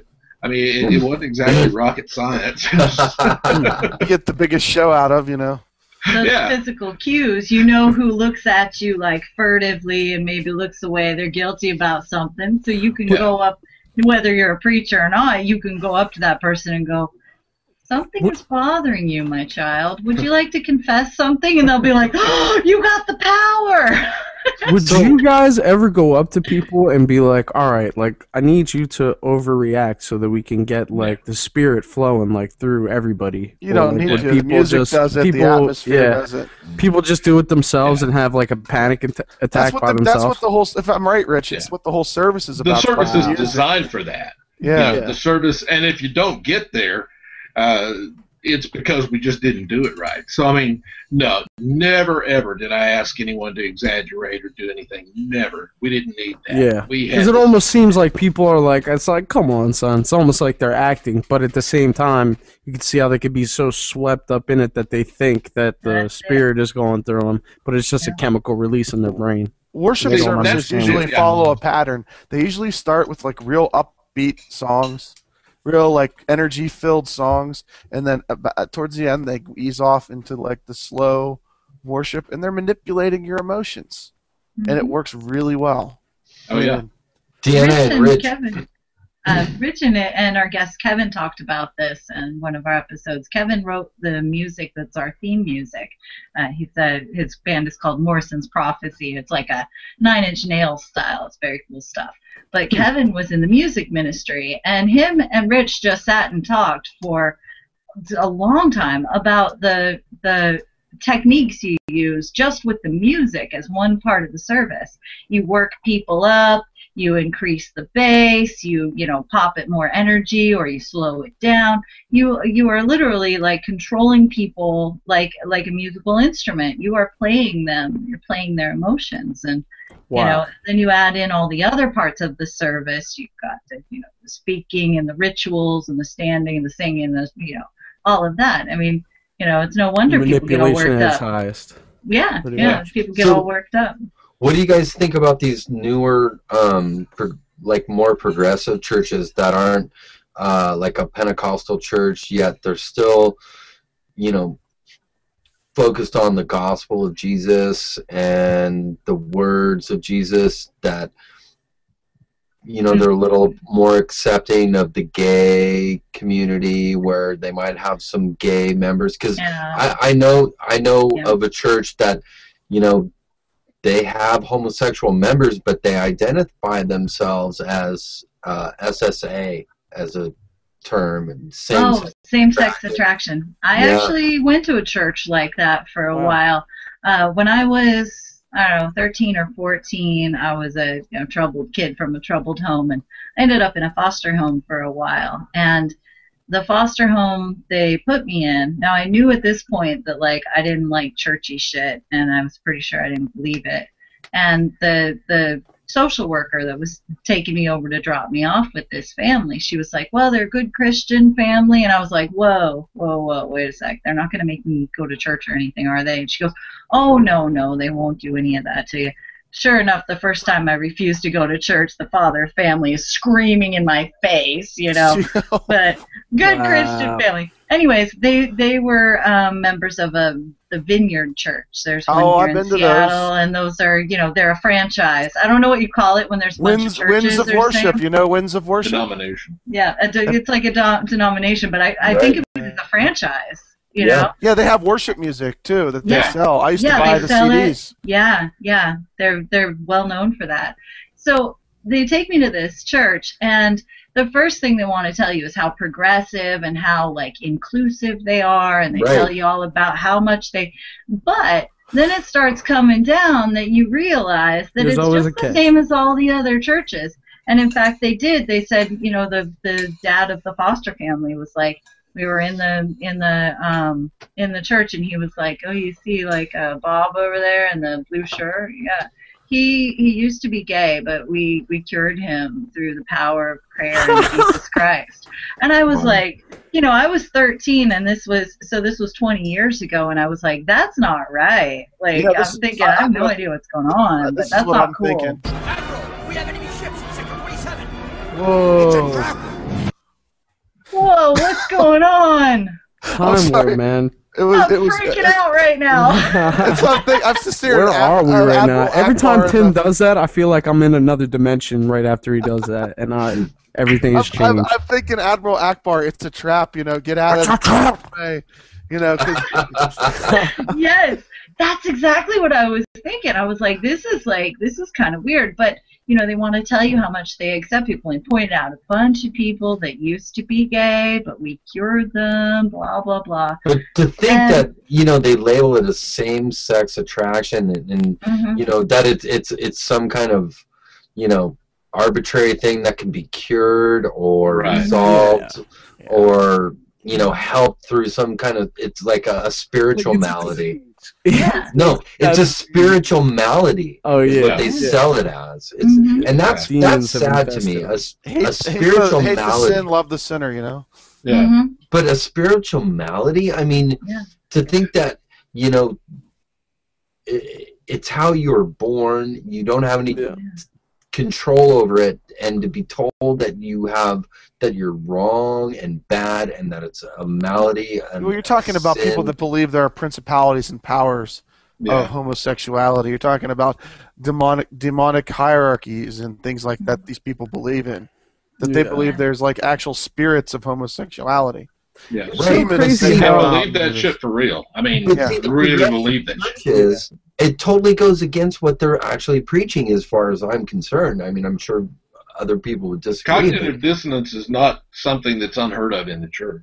Back to your original question, back to, you know, what about those liberal churches that are all-inclusive? I mean, some of them here even flew the rainbow flag and said support gay marriage, which, you know, you think, oh, that means they're great. To me, they're more dangerous than Fred Phelps. And the reason for that, everybody who sees Fred Phelps and his clan with God hates facts and all that, they already mark him off as a hate monger. But these ones that are gentle Christians buy the credibility for Fred Phelps. They buy the credibility. Thank you. Thank you. We've said that on the show before. It's intellectual cover. Because people can say, well, not all Christians are like Fred Phelps, and so because they have a few examples, fallacy right there. Right? Yeah, you know, they can claim, but you know, how many Christians get mad at Dan Savage when he talks about hateful anti-gay Christians? They always send him. Do you ever like hear his podcast or read his blog? People send him messages. They go, Dan, all Christians aren't like that. I wish you would stop lumping us in when you say Christians are being mean to gay people. And he says, don't tell me that. You go tell the Brian Fishers and the Fred Phelps and the friggin' all of those anti-gay people. You tell them they're misrepresenting you. You don't tell me that I'm getting it wrong, because I'm describing accurately what some of them are doing. They're using the same name you are. Yeah, and then they try and say that atheists are the reason that like these hateful people exist in the world, when atheists aren't the ones who are using doctrine to justify ridiculous, irrational actions.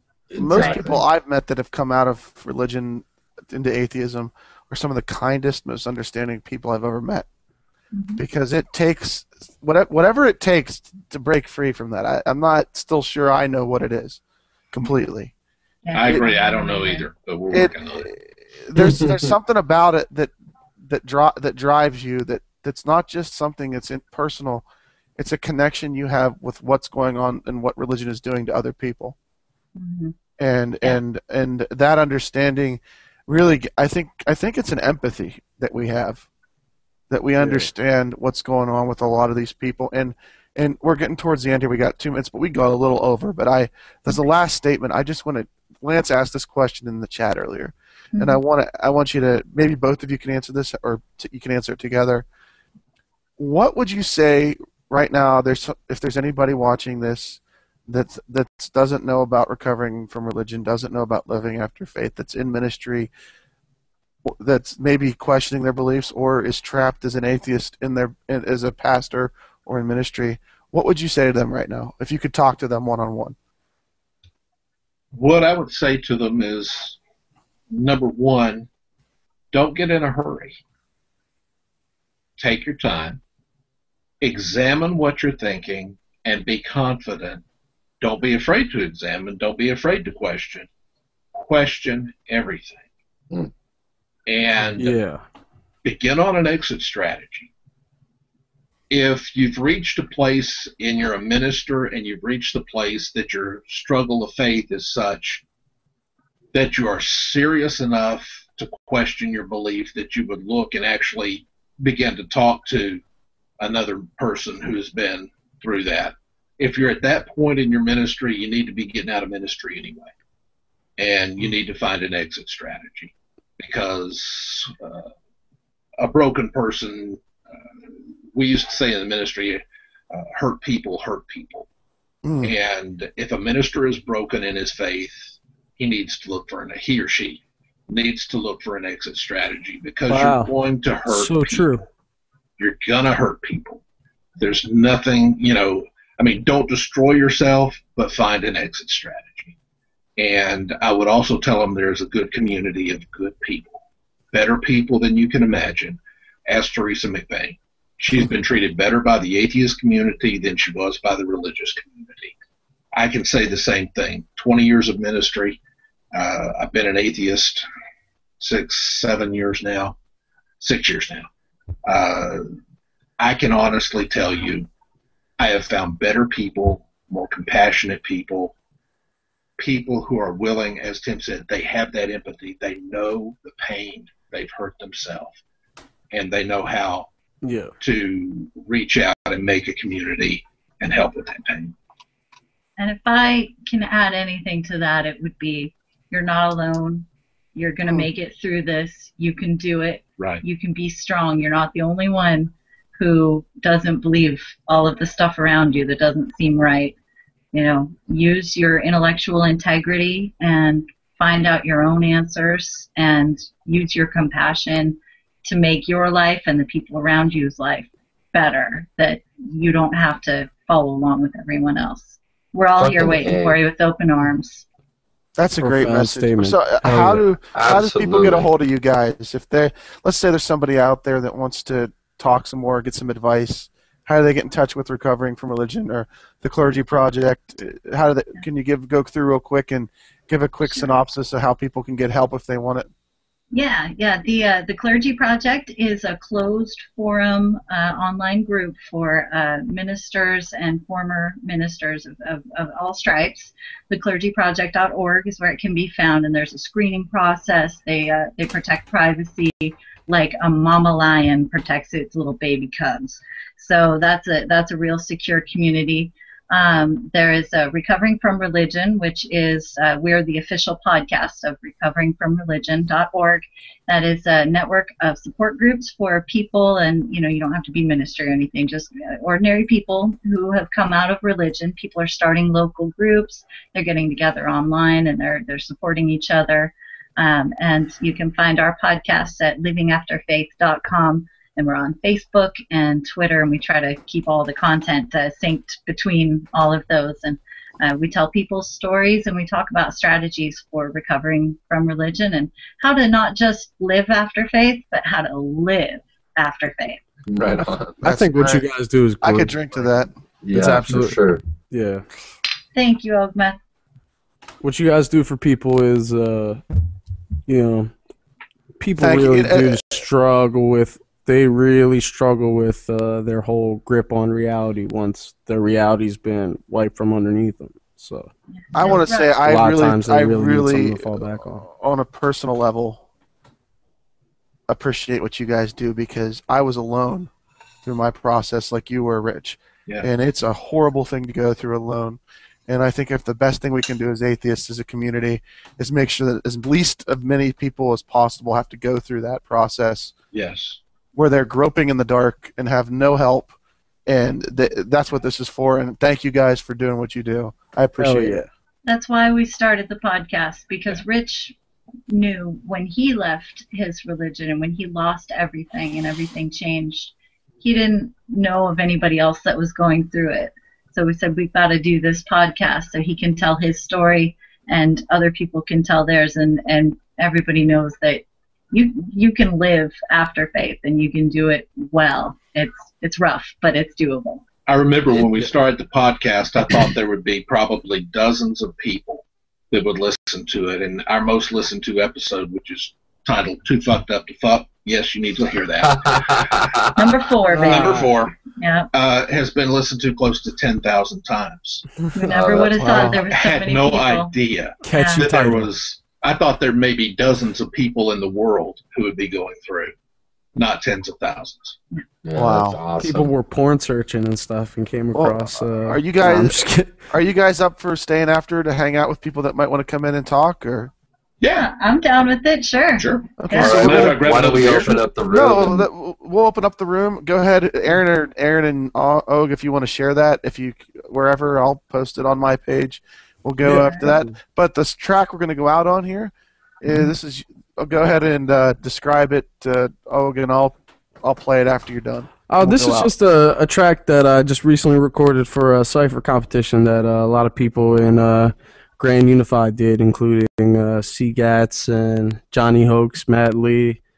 It's just kind of like, a contest that we all kind of decided to enter. We all Damn use it, the same Dave. beats, so...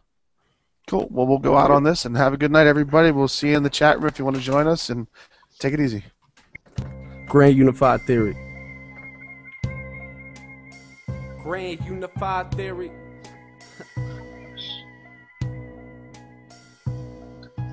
Landscape more defiant, brain screaming you're a lion. I don't pray to Zion or get money to shrines. It's an apocalyptic cipher, the world's still here. Slumber words absurdly, yo, don't spill beer. Re-entered the planet's gravity, the coast still clear. Just some crumbled vegetation and locusts here.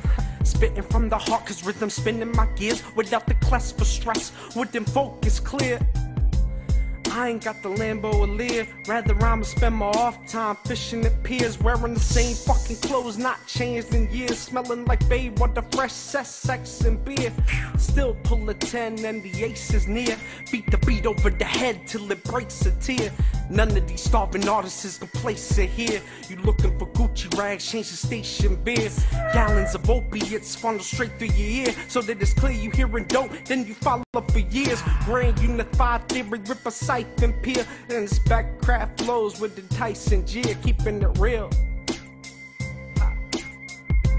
That's what up. Matt, what up? Theseus Rex. So, Grand Unified Theory.